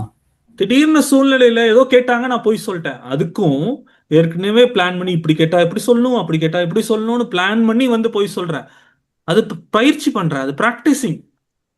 ಏನೋ ಒಂದು ಸನ್ನಿವೇಶದಲ್ಲಿ ಏನೋ ಒಂದು ಆಗಿತ್ತು, ಸಡನ್ ಆಗಿ ನನ್ಗೆ ಏನೋ ಒಂದು ಕೇಳ್ಬಿಟ್ರು, ನನ್ಗೇನ್ ಹೇಳಕ್ ಗೊತ್ತಿಲ್ಲ, ಸುಳ್ಳು ಹೇಳ್ಬಿಟ್ಟೆ. ಅದಕ್ಕೂ ನಾನು ಮುಂಚಿತವಾಗಿ ನನ್ನನ್ನು ಸಿದ್ಧಪಡಿಸಿಕೊಂಡು ಹಿಂಗ್ ಕೇಳ್ತಾರೆ ಹಂಗ್ ಹೇಳ್ಬೇಕಂತ ಸುಳ್ಳು ಹೇಳೋದಕ್ಕೂ ಬಹಳ ವ್ಯತ್ಯಾಸವಿದೆ. ಅದು ಒಂದು ಪಾಪವನ್ನು ಅಭ್ಯಾಸ ಮಾಡುವುದು. வாலிப சகோதர சகோதரிகளே, என் கையில கல்லு எடுத்து நீ பிராக்டிஸ் பண்றன்னு உன்னை அடிக்கல. ஒருவேளை நீ பாவத்தை பிராக்டிஸ் பண்றவனா இருப்பீனா, பாவத்தை பிராக்டிஸ் பண்ற ஒரு கேர்ளா பாயா இருப்பீங்கன்னா, ஆண்டவரிடத்துல போய் ஆண்டவரே என்னை மன்னிங்க, நான் மனம் திரும்புறேன் அப்படின்னு சொல்லி ஆண்டவரிடத்துல மனம் திரும்பு. ನಾನು ಇವತ್ತು ಯಾರಿಗೂ ನಾನು ಕಲ್ಲೆಸಿಬೇಕಂತ ಹೇಳಿಲ್ಲ. ಬಟ್ ನನ್ಗೆ ಇವತ್ತು ಮಾತಾಡೋದು ಏನಂದ್ರೆ, ಯೌವನಸ್ಥರೇ, ನಾನು ಅನುನಿತ್ಯ ಇವತ್ತು ನನ್ಗೆ ಗೊತ್ತಾಯ್ತು, ದಿನನಿತ್ಯ ನಾನು ಈ ಪಾಪವನ್ನು ಅಭ್ಯಾಸ ಮಾಡ್ತೀನಿ ಅಂತ ನಿಮಗೆ ಆ ಒಂದು ಕಾರ್ಯ ನಿಮಗೆ ದೇವರು ಮಾತಾಡಿದ್ರೆ, ಇವತ್ತು ಈ ಒಂದು ಸನ್ನಿವೇಶದಲ್ಲಿ ನೀವು ಮಾನಸಾಂತರ ಹೊಂದಬೇಕು. 9ஆம் வசனத்துல வாசிக்கிறோம், 3:9, தேவனால் பிறந்த எவனும் பாவத்தை பயிற்சி செய்யான். ನಾವು 9ನೇ ವಚನದಲ್ಲಿ ನೋಡ್ತೀವಿ, ದೇವರಿಂದ ಹುಟ್ಟಿದವನು ಪಾಪ ಮಾಡನು. ஆண்டவரே நான் உண்மையிலே பிறக்க எனக்கு உதவி செய்யுங்க, நான் மறுபடியும் பிறக்கட்டும் ஆண்டவரே, நான் பாவத்தை பயிற்சி பண்ண வேண்டாம் ஆண்டவரே அப்படின்னு ஒரு கதறுதல் இருக்கட்டும். ನಮ್ಮೊಳಗೆ ನಮ್ಮ ಜೀವಿತದಲ್ಲಿ ಒಂದು ಆಸೆ ಬರಬೇಕು. ದೇವರೇ, ನಾನು ಪಾಪದಿಂದ ಹುಟ್ಟಬಾರದು, ನಾನು ನಿಮ್ ಕಡೆಗೆ ತಿರ್ಕೋಬೇಕು, ನಾನು ಮಾನಸಾಂತರ ಹೊಂದಬೇಕು, ನಾನು ಪುನರಾತ್ಮ ಹುಟ್ಟಬೇಕು ಅಂತ ನಮ್ಗೆ ಒಂದು ಆಸೆ ಬರಬೇಕು. நம்ம எதை குறித்து யோசிக்கிறோம்? பிசாசானவனுடைய முதல் பொய் என்ன? பாவம் செய்யும் போது பரவாயில்ல இன்னொரு தடவை செய்யி அப்படிங்கிற பொய்யை குறித்து யோசிச்சுட்டு இருக்கோம், தியானிச்சுட்டு இருக்கோம். ನಾವು ಏನನ್ನು ಕುರಿತು ಮಾತಾಡ್ತಾ ಇದೀವಿ? ಸೈತಾನ ಸುಳ್ಳು ಬಗ್ಗೆ. ಏನು ಸುಳ್ಳು? ಸೈತಾನ ಹೇಳಿದ ಒಂದು ಮೊದಲನೇ ಸುಳ್ಳಿನ ಬಗ್ಗೆ ನಾವು ನೋಡಿದ್ವಿ. அந்த பொய்யை நான் கேட்டு கேட்டு கேட்டு கேட்டு கேட்டு அப்படியே அவன் பொய் சொல்றதை கேட்டுக்கிட்டே இருந்தேன்னா, நான் வந்து எந்த வசனத்துக்கு போயிடுவேன்? 1 யோவான் 3:8 படி பாவத்தை பயிற்சி பண்ண ஆரம்பிச்சிருவேன். ಅವನು ಹೇಳುವ ಆ ಸುಳ್ಳನ್ನು ನಾನು ಕೇಳ್ತಾ ಇದ್ರೆ ಅದು ನಂಬ್ತಾ ಇದ್ರೆ, ನಾನು 1 ಯೋನ 3:8ಕ್ಕೆ ಹೋಗ್ಬಿಡ್ತೀನಿ, ಪಾಪವನ್ನು ಅಭ್ಯಾಸ ಮಾಡೋನಾಗ್ಬಿಡ್ತೀನಿ. அதனாலதான் அவனுடைய பொய்யை எதிர்த்து நிக்கணும். ಆದ್ದರಿಂದ ಆತನ ಸುಳ್ಳಿಗೆ ನಾವು ಎದುರು ನಿಂತ್ಕೋಬೇಕು. எப்படியாவது உன்னிடத்துல இருக்கிற தேவனுடைய கிரியை, தேவனுடைய வித்து, தேவன் உன்னிடத்துல நடப்பித்த அந்த புதிய சிருஷ்டி, அதை எப்படியாவது எடுத்து போடணும், உன்னை ஆண்டவரிடத்துல இருந்து வழி விலகணுங்கிறது தான் அவனுடைய குறிக்கோள். அதுக்காக தான் பொய் சொல்றான். ದೇವರು ನಮ್ಮ ಹೊರಗೆ ಕೊಟ್ಟಿರುವ ಆ ಒಂದು ಹೊಸ ಜೀವಿತ, ಆ ಒಂದು ಸ್ವರೂಪ, ದೇವರ ಸ್ವರೂಪದಿಂದ ದೇವರ ಕಡೆಯಿಂದ ನಮ್ಮನ್ನು ದೂರ ಮಾಡಬೇಕು, ಆ ಜೀವಿತವನ್ನು ತೆಗೆದು ಬಿಡಬೇಕಂತ ಅವನು ಹೇಗಾದ್ರೂ ಪ್ರಯತ್ನ ಮಾಡಿ ಈ ಸುಳ್ಳುಗಳನ್ನು ನಮ್ಗೆ ಹೇಳ್ತಾನೆ. அவன் பொய்யை கேட்டுக்கிட்டே இருந்தோம்னா நம்ம என்ன பண்ண ஆரம்பிச்சிருவோம்? பாவத்தை பயிற்சி பண்ண ஆரம்பிச்சிருவோம். ಆತನ ಸುಳ್ಳನ್ನು ನಾವು ಕೇಳ್ತಾ ಇದ್ರೆ, ಕಿವಿಗೊಡ್ತಾ ಇದ್ರೆ, ನಾವು ಪಾಪವನ್ನು ಅಭ್ಯಾಸ ಮಾಡೋರಾಗ್ಬಿಡ್ತೀವಿ. ஆம் பிரியமானவர்களே, அவனுடைய தந்திரங்களை நாம் அறிந்திருக்கிறோம், அவனுடைய பொய்க்கு எதிர்த்து நிற்போம். ಸೈತಾನ ತಂತ್ರಗಳನ್ನು, ವಂಚನ ಎಲ್ಲಾ ಒಂದು ಕಾರ್ಯಗಳನ್ನು ನಾವು ತಿಳಿದಿದ್ದೀವಿ, ಅದಕ್ಕೆ ನಾವು ಎದುರು ನಿಂತ್ಕೋಬೇಕು. இரண்டாவது பொய், ಎರಡನೇ ಸುಳ್ಳು. ஒன்னு பாவத்துக்கு முன்னாடி சொல்ற பொய், ಒಂದು ಪಾಪ ಮಾಡೋದಕ್ಕೆ ಮುಂಚಿತವಾಗಿ ಹೇಳುವ ಒಂದು ಸುಳ್ಳು. இந்த பொய் நான் பாவம் செஞ்ச உடனே நேரா வந்து என்னிடத்துல பொய் சொல்ல வந்துடுறான். ಈ ಎರಡನೇ ಸುಳ್ಳು, ನಾನು ಪಾಪ ಮಾಡಿದ ನಂತರ ತಕ್ಷಣವೇ ಅವನು ನನ್ನ ಕಡೆಗೆ ಬಂದು ಈ ಸುಳ್ಳನ್ನು ಹೇಳ್ತಾನೆ. அந்த பொய்யை நீங்க கேட்டிருக்கீங்களா? ಆ ಸುಳ್ಳನ್ನು ನೀವು ಕೇಳಿದೀರಾ? அவ்வளவுதான் போச்சு, உனக்கு ஆண்டவரிடத்துல மன்னிப்பே இல்ல. ಅಷ್ಟೇ, செஞ்சுட்டியா? ಎಲ್ಲ ಹೋಯ್ತು. ದೇವ್ರ ಕಡೆಯಿಂದ ನಿನಗೆ ಕ್ಷಮಾಪಣನೇ ಇಲ್ಲೇ, ನೀನ್ ಈ ಪಾಪ ಮಾಡ್ಬಿಟ್ಟಿದ್ಯಲ್ಲ, திருப்பி இந்த பாவத்தை செஞ்சுட்டல்ல, ಮತ್ತೆ ಈ ಪಾಪವನ್ನು ಮಾಡಿದ್ಯಲ್ಲ, திருப்பி அதை பண்ணிட்டல்ல, ಮತ್ತೆ ಮಾಡಿದ್ಯಲ್ಲ ಅದನ್ನ, உனக்கு நம்பிக்கை இல்ல, ನಿನಗೆ ಇನ್ಮೇಲೆ ಜೀವಿತದಲ್ಲಿ ನಂಬಿಕೆನೇ ಇಲ್ಲ. எந்த மூஞ்ச வச்சுட்டு இப்ப ஆண்டவரிடத்துல போவ? ಯಾವ ಮುಖ ಇಟ್ಕೊಂಡು ದೇವ್ರ ಕಡೆ ನೀನು ಹೋಗ್ತೀಯಾ? உன் மேல அவர் இப்ப கோவமா இருக்காரு. ನಿನ್ನ ಮೇಲೆ ದೇವರು ಕೋಪವಾಗಿದ್ದಾರೆ.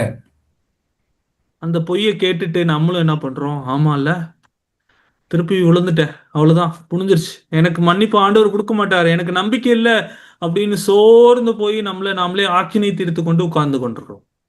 ಆ ಸುಳ್ಳನ್ನು ಹೇಳ್ಕೊಂಡು, ಹೌದು ನಾನು ಮಾಡ್ಬಿಟ್ಟಿದ್ದೀನಿ, ಮತ್ತೆ ಅಲ್ಲೇ ಬಿಟ್ಬಿಡ್ತೀನಲ್ಲ, ಏನ್ ಮಾಡೋದು ಅಂತ ಹೇಳ್ಕೊಂಡು ಸೋತು ಹೋಗಿ ದೇವ್ರ ಕಡೆಯಿಂದ ಸ್ವಲ್ಪ ದೂರ ಹೋಗ್ತಾ ಇದೀವಿ. இந்த பொய் அப்படியே நல்லா இருக்கிற மாதிரி இருக்கு. ಈ ಒಂದು ಸುಳ್ಳು ಒಳ್ಳೇದಾಗೆ ಕಾಣ್ತಾ ಇದೆ. ஆமா, பாவம் செஞ்சுட்டேன்ல, திருப்பி நான் செஞ்சுட்டேன். நான் தான் தப்பு பண்ணிட்டேன். நான் பாவி. என்ன எப்படி அவர் மன்னிப்பாரு? அப்படிங்கிறது நல்ல ஒரு ஆமால்ல, கரெக்ட் தானே அப்படிங்கிற மாதிரி இருக்கு. ಹೌದು, ನಾನು ಪಾಪ ಮಾಡಿದ್ದೀನಲ್ಲ, ನನ್ನ ಹೇಗೆ ದೇವರು ಕ್ಷಮಿಸ್ತಾರೆ, ಹೌದು ಕರೆಕ್ಟು ಅಂತ ನಾವು ನಂಬಿಡ್ತೀವಿ. பிரியமானவர்களே, அது பிசாசினுடைய பொய். ಸಹೋದರ ಪ್ರಿಯರೇ, ಇದು ಸೈತಾನನ ಸುಳ್ಳಾಗಿದೆ. அவனுடைய பொய்க்கு எதிர்த்து நிற்கணும். ಆತನ ಸುಳ್ಳಿಗೆ ನಾವು ಎದುರು ನಿಂತ್ಕೋಬೇಕು. ஏற்கனவே அவனுடைய பொய்ய கேட்டுதான் பாவம் செஞ்சேன்.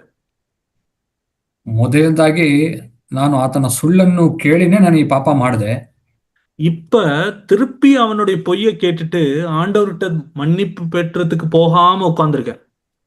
ಈಗ ಎರಡನೇ ಸುಳ್ಳನ್ನು ಕೇಳಿ ಪಾಪ ಮಾಡಿದ ಮೇಲೆ ದೇವರ ಕಡೆ ಹೋಗಿ ಕ್ಷಮಾಪಣೆ ಹೊಂದಿಕೊಳ್ಳದೆ ನಾನು ನಿಂತಿದ್ದೀನಿ, ದೇವರ ಕಡೆ ಹೋಗ್ತಾ ಇಲ್ಲ.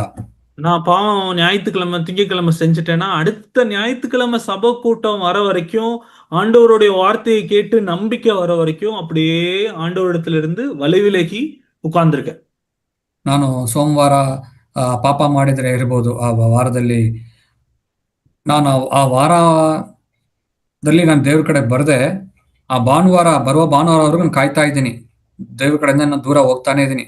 ದೇವ್ರು ಭಾನುವಾರ ಮಾತಾಡ್ತಾರೆ ಅಂತ ಕಾಯ್ತಾ ಕೂತಿದ್ದೀನಿ. நான் பாவம் செஞ்சுட்டேன், பாவம் செஞ்சுட்டேன், பாவம் செஞ்சுட்டேன்னு சொல்லி அவருடைய சமூகத்துக்கு போய் மன்னிப்பு பெறாம அப்படியே உட்கார்ந்திருக்கோம். ನಾನು ದೇವರ ಕಡೆಗೆ ಹೋಗಿ ಆತನ ಸಮ್ಮುಖದಲ್ಲಿ ಕ್ಷಮಾಪಣೆ ಕೇಳದೆ ನಾನು ತಪ್ಪು ಮಾಡ್ಬಿಟ್ಟೆ, ಪಾಪ ಮಾಡ್ಬಿಟ್ಟೆ ಅಂತ ಅಲ್ಲೇ ಕುಳಿತಿದ್ದೀವಿ. அவன் ஜெயிச்சிட்டான். ಸೈತಾನ ಜಯ ಹೊಂದಿದ್ದಾನೆ. ஒண்ணு பாவத்துல தள்ளி ஜெயிச்சிட்டான். ಒಂದು ಪಾಪದಲ್ಲಿ ನಮ್ಮನ್ನು ತಳ್ಳಿಬಿಟ್ಟು ಅವನು ಜಯ ಹೊಂದಿದ್ದಾನೆ. ரெண்டாவது, உங்களை நீங்களே ஆக்கினைக்குள்ளாக தீர்த்து கொண்டு எனக்கு நம்பிக்கையே இல்ல அப்படின்னு உங்களை உட்கார வச்சு ஜெயிச்சிட்டான். ಎರಡನೇದಾಗಿ ನೀವು ನಿಮ್ಮನ್ನೇ ಖಂಡಿಸಿಕೊಂಡು ನನಗೆ ನಂಬಿಕೆನೇ ಇಲ್ಲ ಅಂತ ದೇವರ ಕಡೆಯಿಂದ ದೂರ ಮಾಡೋದ್ರಿಂದ ಎರಡನೇದಾಗಿ ಅವನು ಮತ್ತೆ ಜಯ ಹೊಂದಿದ್ದಾನೆ. ஏன்? அவனுடைய பொய்க்கு நான் நல்லா செவிசாய்க்கிறேன். ಯಾಕೆಂದ್ರೆ ಆತನ ಸುಳ್ಳಿಗೆ ನಾನು ಕಿವಿಗೊಟ್ಬಿಟ್ಟೆ. நான் பாவத்துல விழுந்ததுக்கு அப்புறம் ஏதாவது வேற ஆண்டவராகிய இயேசு கிறிஸ்துவனிடத்துல போய் மன்னிப்பு பெறாதபடிக்கு என் பாவத்திலிருந்து விடுதலை பெறுவதற்கு வேற ஏதாவது வழி இருக்கா? ನಾನು ಇವಾಗ ಪಾಪ ಮಾಡ್ಬಿಟ್ಟಿದ್ದೀನಿ, ದೇವ್ರ ಕಡೆಯಿಂದ ದೂರ ಆಗಿದ್ದೀನಿ, ದೇವ್ರ ಕಡೆ ಹೋಗದೆ ಕ್ಷಮಾಪಣೆ ಹೊಂದದೆ ಬೇರೆ ಯಾವ್ದಾ ದಾರಿ ಇದೆಯಾ? என் பாவத்திற்கு விடுதலை வேற ஏதாவது உண்டா? ನನ್ನ ಪಾಪಕ್ಕೆ ಒಂದು ಪಾಪದ ಮೇಲೆ ಜಯ ಹೊಂದೋದಕ್ಕೆ ಬೇರೆ ಯಾವ ದಾರಿ ಇದೆಯಾ? ஒரு வாரம் உபவாசம் பண்ணா என் பாவம் போயிருமா? ಒಂದು ವಾರ ನಾನು ಊಟ ಮಾಡದೆ ಉಪವಾಸ ಇದ್ರೆ ನನ್ನ ಪಾಪ ಹೋಗ್ಬಿಡುತ್ತಾ? எங்கேயாவது 100 கிலோமீட்டர் நடந்து பாத யாத்திரை போனா என் பாவம் போயிருமா? ಒಂದು 100 ಕಿಲೋಮೀಟರ್ ನಡೆದು ಪಾದಯಾತ್ರೆ ಮಾಡಿದ್ರೆ ನನ್ನ ಪಾಪ ಹೋಗ್ಬಿಡುತ್ತಾ? சொல்லுங்க, பாவம் போகுமா? ಹೋಗುತ್ತಾ ನನ್ನ ಪಾಪ ಹೇಳಿ? என்னுடைய பாவத்தை போக்குவதற்கான ஒரே வழி, நான் யாரிடத்துல வரணும்? ನನ್ನ ಪಾಪವನ್ನು ಸರಿ ಮಾಡೋದಕ್ಕೆ ತೊಲಗಿಸೋಕೆ ಒಂದೇ ದಾರಿ ಇದೆ, ಅದು ಯಾರ ಹತ್ರ ನಾನು ಬರಬೇಕು? யார குத்துனனோ அவரிடத்துல தான் வரணும். ನಾನು ಯಾರಿಗೆ ನಾನು ಅಲ್ಲಿ ಚುಚ್ಚಿದನೋ ಅವ್ರ ಹತ್ರನೇ ನಾನು ಬರಬೇಕು. என் பாவம் தான் அவரை சிலுவையில ஏத்துச்சு. ನನ್ನ ಪಾಪನೇ ಯೇಸುನ ಅವ್ರನ್ನ ಅಲ್ಲಿ ಶಿಲುಬೆಗೆ ಹಾಕಿತ್ತು. யார நான் குத்துனனோ அவர்கிட்ட தான் வரணும். ಯಾರನ್ನ ನಾನು ಚುಚ್ಚಿದನೋ ಅವ್ರ ಹತ್ರನೇ ನಾನು ಬರಬೇಕು. ஆண்டவராகிய இயேசு கிறிஸ்துவிடத்துல வந்து, ஆண்டவரே நான் பாவம் செஞ்சுட்டேன், என்னை மன்னிங்க அப்படின்னு அவரிடத்துல தான் வரணும். ಯೇಸು ಸ್ವಾಮಿ ಹತ್ರ ಬಂದ್ರೆ, ತಂದೆ ದೇವರೇ ನಾನು ಪಾಪ ಮಾಡಿದ್ದೀನಿ, ನಾನು ಕ್ಷಮಿಸಿ ಅಂತ ಅವ್ರ ಹತ್ರ ನಾನು ಬರಬೇಕು. ஏற்கனவே அவனுக்கு அவனுடைய பொய்ய கேட்டு கீழ்ப்படியாம பாவம் செஞ்சுட்டேன். ನಾನು ಆತನ ಸುಳ್ಳನ್ನು ನಂಬಿ ನಾನು ಪಾಪ ಮಾಡಿದ್ದೀನಿ. மறுபடியும் அவனுடைய பொய்யை கேட்டுட்டு ஆண்டவரிடத்துல போகாம இருக்க வேணாம். ಮತ್ತೆ ಆತನ ಸುಳ್ಳನ್ನು ನಾನು ಕೇಳಿಕೊಂಡು ನಂಬಿಕೊಂಡು ದೇವರ ಕಡೆ ಹೋಗದೆ ನಾವು ಇರಬಾರದು. உடனே அந்த பாவ உணர்வு வந்த உடனே ஆண்டவரே அப்படின்னு ஆண்டவரிடத்துல போலாம். ಆ ಪಾಪದ ಆ ಅರಿವು, ಆ ತಿಳುವಳಿಕೆ ಬಂದ ತಕ್ಷಣನೇ ನಾವು ದೇವರೇ ಅಂತ ದೇವ್ರ ಕಡೆ ತಿರುಗಿಕೊಳ್ಳೋಣ. ஒன்னு யோவான் 9 1ஆம் அதிகாரம் 9வது வசனம். 1 ಯೋಹನ 1:9. உடனே ஆண்டவரிடத்துல போய் என்னுடைய பாவத்தை அறிக்கை செய்யலாம். ஆண்டவரே நான் பாவம் செஞ்சுட்டேன், என்னை மன்னிங்க அப்படின்னு அவரிடத்துல அறிக்கை செய்யலாம். ನಾನು ತಕ್ಷಣ ದೇವರ ಕಡೆ ತಿರುಗಿಕೊಂಡು ನಾನು ಪಾಪ ಮಾಡಿದ್ದೀನಿ ಅಂತ ನಾವು ಒಪ್ಪಿಕೊಳ್ಳಬೇಕು. அப்படி செய்வோம்னா ಹಾಗೆ ನಾವು ಮಾಡಿದಾಗ நம் பாவங்களை நமக்கு மன்னித்து எல்லா அநியாயத்தையும் நீக்கி நம்மை சுத்திகரிப்பதற்கு அவர் உண்மையும் நீதியும் உள்ளவருமாய் இருக்கிறார். ನಮ್ಮ ಪಾಪಗಳನ್ನು ಒಪ್ಪಿಕೊಂಡು ಅರಿಕೆ ಮಾಡಿದರೆ ಆತನು ನಂಬಿಗಸ್ತನು ನೀತಿವಂತನು ಆಗಿರುವುದರಿಂದ ನಮ್ಮ ಪಾಪಗಳನ್ನು ಕ್ಷಮಿಸಿಬಿಟ್ಟು ಸಕಲ ಅನೀತಿಯನ್ನು ಪರಿಹರಿಸಿ ನಮ್ಮನ್ನು ಶುದ್ಧ ಮಾಡುವನು. உண்மையாலுமே நான் மனம் திரும்பி ஆண்டவரே நான் செஞ்சது தப்பு ஆண்டவரே, நான் மனம் திரும்புறேன், அந்த பாவத்துல இருந்து நான் திரும்புறேன், என்னை மன்னிச்சிருங்க அப்படின்னு வரும்போது ನಿಜವಾಗಿ ದೇವರೇ ನಾನು ಪಾಪ ಮಾಡಿದ್ದೀನಿ, ನಾನು ಕ್ಷಮಾಪಣೆ ಹೊಂದಬೇಕಂತ ಬರ್ತಾ ಇದ್ದೀನಿ ಅಂತ ಮಾನಸಾಂತರ ಹೊಂದಿ ನಾವು ದೇವ್ರ ಕಡೆಗೆ ನಾವು ಬಂದಾಗ அவர் என்ன தெரியுமா சொல்லுவாரு? எத்தனை தடவை இந்த பாவத்துல விழுவ, என்னை விட்டு போயிருன்னு சொல்லுவார். ಅವ್ರು ಏನ್ ಹೇಳ್ತಾರೆ? ಓ, ಎಷ್ಟು ಸತಿ ಪಾಪ ಮಾಡಿದೆ, ನನ್ನ ಬಿಟ್ಟು ಹೋಗು ಅಂತ ಹೇಳ್ತಾರೆ. அப்படிதான் பிசாசானவன் நம்ம இடத்துல சொல்றான். ಆ ತರ ಸೈತಾನನು ನಮ್ಮ ಹತ್ರ ಆ ಸುಳ್ಳು ಹೇಳ್ತಾನೆ. இல்ல அப்படியே ஆண்டவர் சொல்லுவாரு, ದೇವ್ರ ಹತ್ರ ಹೇಳ್ತಾರ, என்னிடத்துல வருகிறவன ஒருபோதும் நான் புறம்பே தள்ள மாட்டேன். ನನ್ನ ಬಳಿಗೆ ಬರುವವನು ಒಂದು ಬಾರಿನೂ ನಾನು ತಗೊಳ್ಳುವುದಿಲ್ಲ, ತಳ್ಳುವುದಿಲ್ಲ ಅಂತ ಹೇಳ್ತಾ ಇದಾರೆ. யோவான் 6ஆம் அதிகாரம் 37வது வசனம். அந்த வசனம் உங்களுக்கு தெரியுமா? ಈ ಯೋಹನ 6:37 ನಿಮಗೆಲ್ಲ ಗೊತ್ತಿದೆಯಾ ಆ ವಾಕ್ಯ? நம்ம வாசிக்கலாம். என்னிடத்தில் வருகிறவனை நான் புறம்பே தள்ளுவதில்லை. ನನ್ನ ಬಳಿಗೆ ಬರುವವರನ್ನು ನಾನು ತಳ್ಳಿ ಬಿಡುವುದೇ ಇಲ್ಲ. என்னிடத்துல மன்னிப்பு கேட்டு வருகிறவனை நான் புறம்பே தள்ளுவதில்லை. ನನ್ನ ಬಳಿಗೆ ಕ್ಷಮಾಪಣೆ ಕೇಳಿ ಬರುವವರನ್ನು ನಾನು ತಳ್ಳುವುದಿಲ್ಲ. நான் உண்மையுள்ளவராய் இருந்து நான் சகலத்தையும் மன்னிப்பேன். ನಾನು ನೀತಿವಂತವನಾಗಿದ್ದು ಸಕಲವನ್ನು ನಾನು ಕ್ಷಮಾಪಣೆ ಮಾಡ್ತೀನಿ. அதுதான் 1 யோவான் 1:9. ಅದೇ 1 ಯೋಹನ 1:9. நான் புறம்பே தள்ள மாட்டேன், நான் உன்னை மன்னிப்பேன். ನಾನು ನಿನ್ನನ್ನು ತಳ್ಳುವುದಿಲ್ಲ, ನಿನ್ನನ್ನು ಕ್ಷಮಿಸ್ತೀನಿ. அந்த வசனத்தை நான் வாசிக்கிறேன். யோவான் 6:37. என்னிடத்தில் முதல் தடவை வருகிறவனை நான் புறம்பே தள்ளுவதில்லை. ಯೋಹಾನ 6:37 ಹೀಗೆ ಓದ್ತೀನಿ. ನನ್ನ ಬಳಿಗೆ ಮೊದಲು ಬಾರಿ ಬರುವವನು ನಾನು ತಳ್ಳುವುದಿಲ್ಲ. என்னிடத்துல 2வது தடவை பாவம் செஞ்சுட்டு வருகிறவனையும் நான் தள்ளுவதில்லை. ನನ್ನ ಬಳಿಗೆ ಎರಡನೇ ಬಾರಿ ಪಾಪ ಮಾಡಿ ಬರುವವನನ್ನು ನಾನು ತಳ್ಳುವುದಿಲ್ಲ. என்னிடத்தில் 10ஆம் தடவை பாவம் செய்து வருகிறவனை நான் தள்ளுவதில்லை. ನನ್ನ ಬಳಿಗೆ 10 ಬಾರಿ ಪಾಪ ಮಾಡಿ ಬಂದವನನ್ನು ನಾನು ತಳ್ಳುವುದಿಲ್ಲ.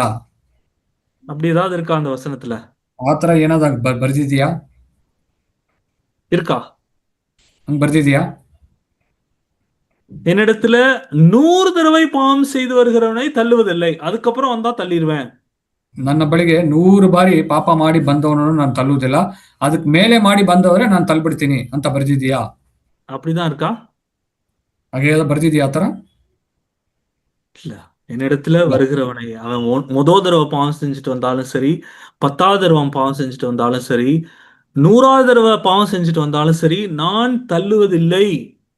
ನನ್ನ ಬಳಿಗೆ ಮೊದಲ ಬಾರಿ ಪಾಪ ಮಾಡಿ ಬಂದವನು, 10 ಬಾರಿ ಪಾಪ ಮಾಡಿ ಬಂದವನು, 100 ಬಾರಿ ಪಾಪ ಮಾಡಿ ಬಂದವನು ನಾನು ತಳ್ಳುವುದಿಲ್ಲ. அப்படிப்பட்ட தேவனை தான், அப்படிப்பட்ட பிதாவை, அப்படிப்பட்ட இயேசுவை தான் நமக்கு இரட்சகராய் இருக்கிறார். ಅಂತ ಒಂದು ದೇವರು, ಅಂತ ಒಂದು ತಂದೆ, ಅಂತ ಒಂದು ಯೇಸು ನಮಗೆ ರಕ್ಷಕನಾಗಿದ್ದಾರೆ. அவருடைய அன்பை இந்த வசனத்துல பார்க்க முடியுதா? ಈ ವಾಕ್ಯದಲ್ಲಿ ಆತನ ಪ್ರೀತಿಯನ್ನು ನೋಡಕ್ಕೆ ನಿಮ್ಗೆ ನೋಡ್ತಾ ಇದ್ದೀರಾ? நீ எத்தனை தடவை பாவம் செஞ்சுட்டு மனம் திரும்பி என்னிடத்துல வந்தாலும் சரி, நான் உன்னை மன்னிப்பேன், நான் உன்னை புறம்பே தள்ளுவதில்லை. ನೀನು ಎಷ್ಟು ಬಾರಿ ಪಾಪ ಮಾಡಿ ಮಾನಸಾಂತರ ಹೊಂದು ನನ್ನ ಹತ್ರ ಕ್ಷಮಾಪಣೆ ಬಂದರೂ ನಾನು ನಿನ್ನ ತಳ್ಳುವುದಿಲ್ಲ. இதுதான் சத்தியம். ಇದೇ ನಿಜವಾದ ಸತ್ಯವಾಗಿದೆ. ஆனா பிசாசானவன் என்ன சொல்றான்? நீ அவரிடத்துல போனா அவர் உன்னை மன்னிக்க மாட்டாரு. ಆದ್ರೆ ಸೈತಾನ್ ಹೇಳ್ತಾನೆ, ನೀನು ಅವ್ರ ಕಡೆಗೆ ಹೋದ್ರೆ ಅವರು ನಿನ್ನನ್ನು ಆ, ಕ್ಷಮಿಸೋದಿಲ್ಲ. நீ போன வாரம் தான் இதே பாவத்தை செஞ்ச, திருப்பி அவர்கிட்ட போய் மன்னிப்பு கேட்க போறியா? ಕಳೆದ ವಾರ ಇದೇ ಪಾಪವನ್ನು ನೀನು ಮಾಡಿದೆ ಅಲ್ಲ, ಮತ್ತೆ ಹೋಗಿ ಕ್ಷಮಾಪಣೆ ಕೇಳ್ತೀಯಾ? அது பிசாசினுடைய பொய். ಅದು ಸೈತಾನನ ಒಂದು ಸುಳ್ಳಾಗಿದೆ. எபிரேயர் 8ஆம் அதிகாரம் ಇಬ್ರಾಯ 8ನೇ ಅಧ್ಯಾಯ 12வது வசனம். 12. ஒரு முறை ஆண்டவரிடத்துல போய் நான் இப்படியே ஆண்டவரிடத்துல ஜெபம் பண்ணேன், ஆண்டவரே நான் மறுபடியும் அதே பாவத்தை செஞ்சுட்டேன், ஆண்டவரே என்னை மன்னிங்க அப்படின்னு. ನಾನು ಒಂದು ಬಾರಿ ದೇವರ ಕಡೆ ಹೋಗಿ, ದೇವರೇ ನಾನು ಮತ್ತೆ ಆ ಪಾಪವನ್ನು ಮಾಡಿಬಿಟ್ಟಿದ್ದೀನಿ, ನನ್ನನ್ನು ಕ್ಷಮಿಸಿ ಅಂತ ನಾನು ಕೇಳಿದೆ. எத்தனை பேர் அப்படி ஜெபம் பண்ணியிருப்போம், ஆண்டவரே நான் மறுபடியும் அதை செஞ்சுட்டேன் மன்னிங்கன்னு? எத்தனை பேர்? நிறைய பேர் அப்படி ஜெபம் பண்ணியிருப்போம். ನಮ್ಮಲ್ಲಿ ಎಷ್ಟು ಜನ ಆತರ ಪ್ರಾರ್ಥನೆ ಮಾಡಿದ್ದೀರಾ, ದೇವರೇ ನಾನು ಮತ್ತೆ ಆ ಪಾಪ ಮಾಡ್ಬಿಟ್ಟಿದ್ದೀನಿ? ಅನೇಕರು ನಾವು ಆತರ ಹೇಳಿದೀವಿ. அப்ப ஆண்டவர் மறுபடியுமா அப்படின்னு கேட்டார். ನನ್ನ ಬಳಿಗೆ ದೇವರು ಮತ್ತೆ ಅಂತ ಹೇಳ್ತೀಯ ಏನದು ಅಂತ ಕೇಳಿದ್ರು. ஆண்டவரே போன வாரம் இந்த பாவம் செஞ்சேன், இப்ப திருப்பி அதே பாவத்தை செஞ்சுட்டேன் ஆண்டவரே. ಹೋದ ವಾರ ನಾನು ಆ ಪಾಪವನ್ನು ಮಾಡಿದೆ ದೇವ್ರೆ, ಮತ್ತೆ ಆ ಪಾಪವನ್ನು ಈ ವಾರನೂ ಮಾಡ್ಬಿಟ್ಟಿದ್ದೀನಿ.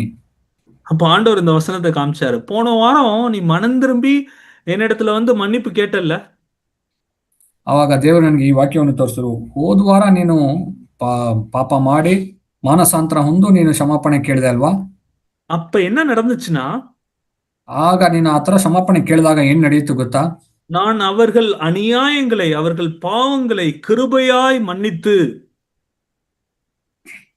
ನಾನು ಅವರ ದುಷ್ಕೃತ್ಯಗಳ ವಿಷಯವಾಗಿ ಕ್ಷಮೆಯುಳ್ಳವನಾಗಿದ್ದು, அவர்கள் அக்கிரமங்களையும் பாவங்களையும் இனி நினையாமல் இருப்பேன் என்று கர்த்தர் சொல்லுகிறார்.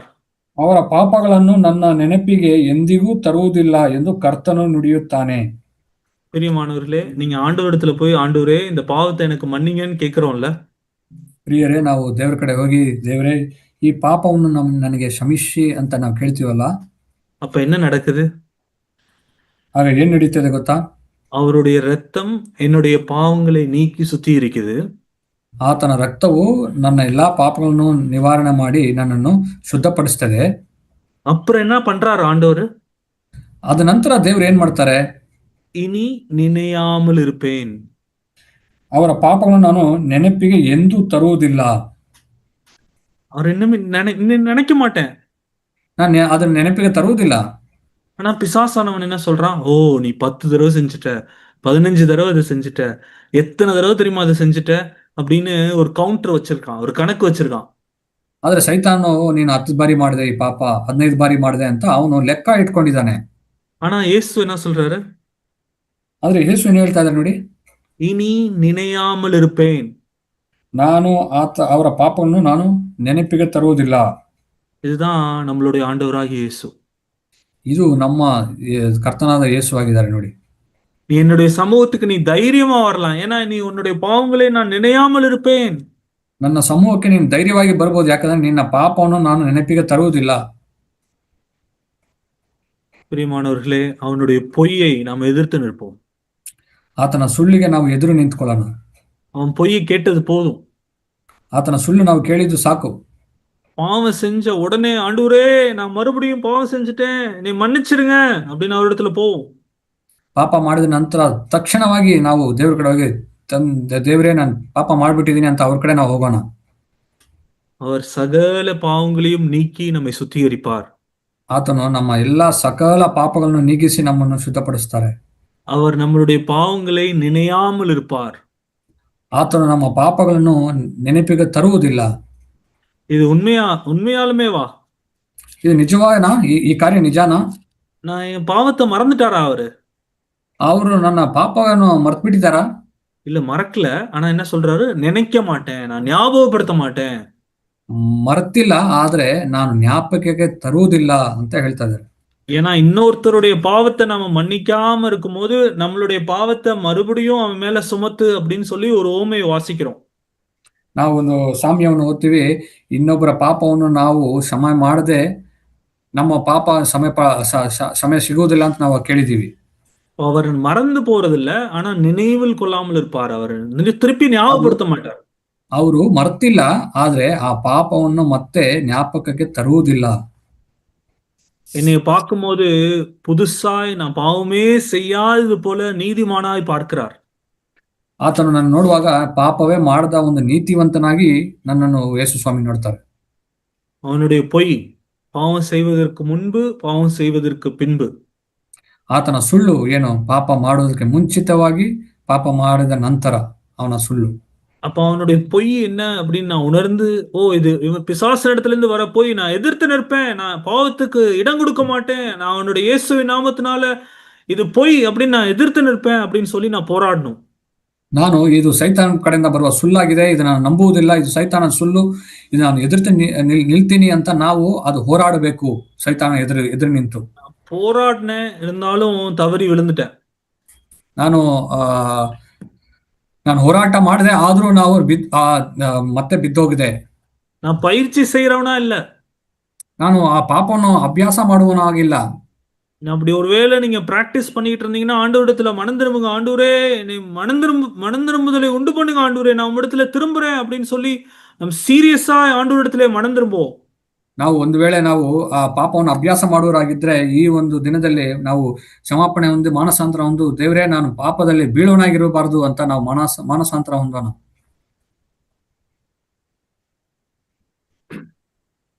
அப்ப ஆண்டவரிடத்துல, ஆண்டவரே நான் மனம் திரும்புறேன் அப்படின்னு சொல்லி ஆண்டவரிடத்துல மனம் திரும்புவோம். அவர் நம்மை மன்னிப்பார். ನಾವು ದೇವರೇ ನಾನು ಕ್ಷಮಾಪಣೆಗಾಗಿ ಬಂದಿದ್ದೀನಿ, ಮಾನಸಾಂತರ ಹೊಂದಬೇಕು ಅಂತಿದ್ದೀನಿ ಅಂತ ನಾವು ಮಾನಸಾಂತರ ಹೊಂದಿ ನಾವು ದೇವರ ಕಡೆ ಬಂದಾಗ ಆತನು ನಮ್ಮನ್ನು ಕ್ಷಮಿಸ್ತಾರೆ.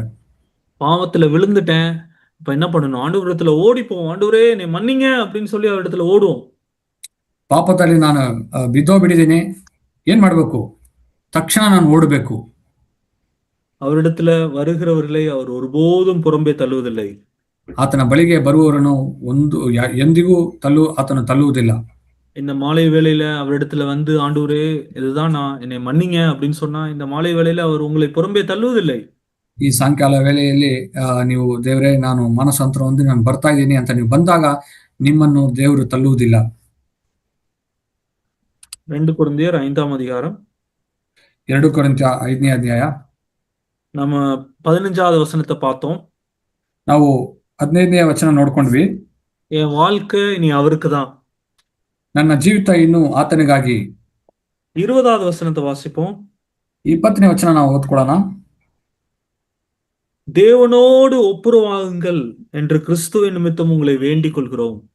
ದೇವರೊಂದಿಗೆ ಸಮಾಧಾನವಾಗಿರಿ ಎಂದು ಕ್ರೈಸ್ತನ ಹೆಸರಿನಲ್ಲಿ ನಿಮ್ಮನ್ನು ಬೇಡಿಕೊಳ್ಳುತ್ತೇವೆ. பிரியமானவர்களே, நீங்க தேவனோடு ஒப்புரவாயிட்டீங்களா? ಪ್ರಿಯರೇ, ನೀವು ದೇವರ ಕಡೆ ಸಮಾಧಾನವಾಗಿದ್ದೀರಾ? தேவனோடு ஒப்புரவாய் அவரிடத்துல பாவங்களை அறிக்கை செய்து அதிலிருந்து மனம் திரும்பி இருக்கீங்களா? ದೇವರ ಕಡೆ ನೀವು ಸಮಾಧಾನ ಹೊಂದಿ, ಕ್ಷಮಾಪಣೆ ಪಡೆದು, ಮಾನಸಾಂತರ ಹೊಂದಿ ದೇವರ ಕಡೆ ತಿರುಗಿಕೊಂಡಿದ್ದೀರಾ? அப்படி இன்னும் ஒப்புரவாகலனா, கிறிஸ்துவினை கொண்டு நாங்கள் வேண்டிக் கொள்கிறது, தேவனிடத்திலே இந்த மாலை வேளையிலே ஒப்புரவாகுங்க. ನೀವು ಆತರ ಮಾಡಿಲ್ಲ ಅಂದ್ರೆ ನಾವು ದೇವರ ಕಡೆಯಿಂದ ನಾವು ನಿಮ್ಮನ್ನು ಬೇಡಿಕೊಳ್ತಾ ಇದ್ದೀವಿ. ದೇವರ ಕಡೆ ತಿರುಗಿಕೊಳ್ಳಿರಿ, ಸಮಾಧಾನ ಮಾಡಿಕೊಳ್ಳಿರಿ ದೇವರ ಕಡೆಗೆ. அவர் உங்களுக்காய் உனக்காய் மரித்தார். ಆತನು ನಿಮಗೋಸ್ಕರ ನಿನಗೋಸ್ಕರ ಆತನು ಸತ್ತನು. அந்த சிலுவையிலே அவரை அடித்த ஆணிகள் என்னுடைய பாவங்கள். ಆ ಶಿಲುಬೆಯಲ್ಲಿ ಆತನನ್ನು ಹೊಡೆದ ಮೊಳೆಗಳು ನನ್ನ ಪಾಪಗಳು. என் பாவம் தான் அவர் சிலுவையில ஏத்துச்சு. ನನ್ನ ಪಾಪನೇ ಆತನನ್ನು ಶಿಲುಬೆಗೆ ಅಲ್ಲಿ ಹಾಕಿತು. அந்த சிலுவையில இயேசு கிறிஸ்துவை அடித்த ஆணி, இந்த பேஷன் ஆஃப் கிரைஸ்ட் இல்ல இயேசு மூவி பார்த்திருந்தீங்கன்னா, இந்த ஆணியை அடிக்கும் போது அப்படியே ரத்தம் தெறிச்சிட்டு வரும்.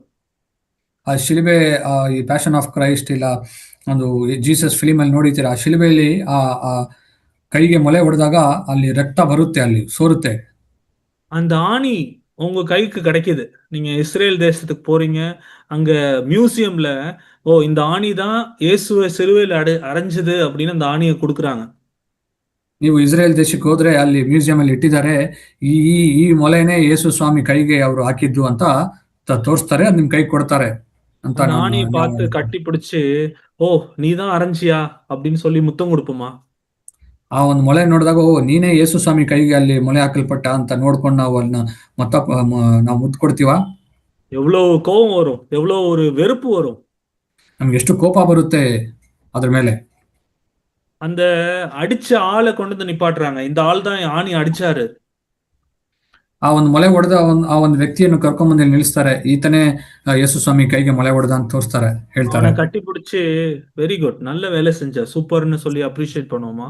ಅವ್ನು ನಾವು ತಪ್ಕೊಂಡು ವೆರಿ ಗುಡ್, ಒಳ್ಳೆ ಕೆಲಸ ಮಾಡಿದ್ಯಪ್ಪ ಅಂತ ಹೇಳ್ತೀವ.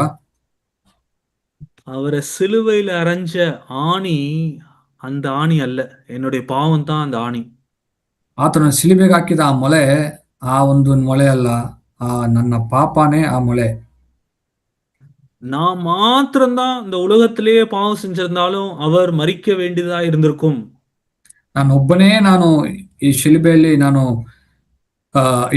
ನಾನೊಬ್ಬನೇ ಆ ಪಾಪ ಮಾಡಿದ್ರೆ, ನಾನು ಒಬ್ಬನೇ ವ್ಯಕ್ತಿ ಇದ್ರೆ ಈ ಲೋಕದಲ್ಲಿ, ಆದರೂ ಅದು ನನಗಾಗಿ ಶಿಲುಬೆಯಲ್ಲಿ ಸತ್ತೋಗ್ತಾ ಇದ್ರು ಯೇಸು ಸ್ವಾಮಿ. அப்படிதான் என் பாவத்தை நான் பார்க்கிறேனா?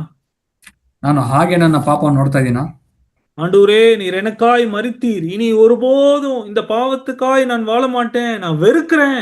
உமக்காய் நான் வாழுவேன்.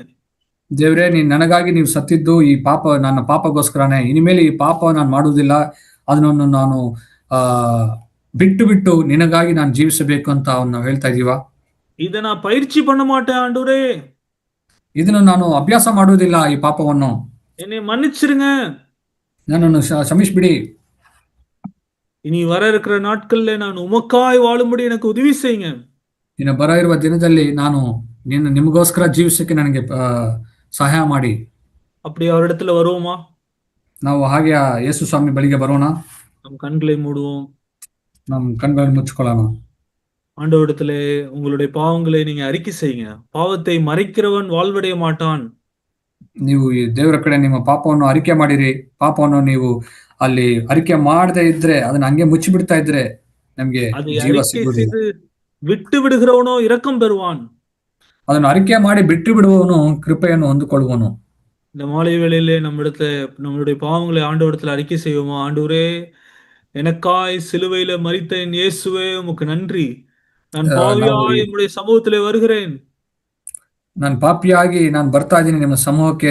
ದೇವರೇ, ನನ್ನ ಪಾಪವನ್ನು ಕ್ಷಮಿಸು ಅಂತ ಒಂದು ಮಾನಸಾಂತರ ಹೊಂದಿ ನಾವು ಈ ಸಾಯಂಕಾಲ ಹೊತ್ತಲ್ಲಿ ಆತನ ಕಡೆಗೆ ನಾವು ಬರೋಣ. நான் பிசாசானுடைய பொய்க்கு செவி சாய்த்தது உண்மைதான். என்னை மன்னிங்க ஆண்டவரே.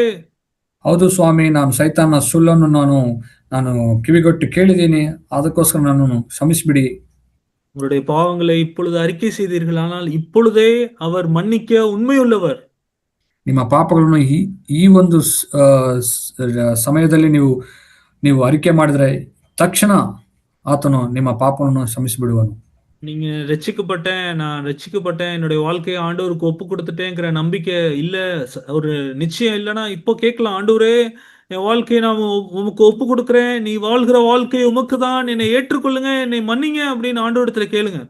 ಒಂದು ವೇಳೆ ನೀವು ನಿಮ್ಮ ಜೀವಿತವನ್ನು ಯೇಸು ಸ್ವಾಮಿಗೆ ಒಪ್ಪಿಸದೆ, ಕ್ಷಮಾಪಣೆ ಹೊಂದದೆ, ಇಲ್ಲ ನೀವು ರಕ್ಷಣೆ ಹೊಂದದೆ ಇದ್ರೆ, ಈ ಒಂದು ಸಮಯವನ್ನು ನೀವು ತಗೊಂಡು, ಯೇಸುವೆ, ನನ್ನ ಜೀವಿತವನ್ನು ನಿನಗಾಗಿ ಒಪ್ಪಿಸ್ಕೊಡ್ತಾ ಇದ್ದೀನಿ, ನಾನು ಆ ಕ್ಷಮಾಪಣೆಗಾಗಿ ಬರ್ತಾ ಇದ್ದೀನಿ, ಮಾನಸಾಂತರ ಹೊಂದಿನಿ ಅಂತ ನೀವು ಕೇಳಿ ನಿಮ್ಮ ಹೃದಯದಿಂದ.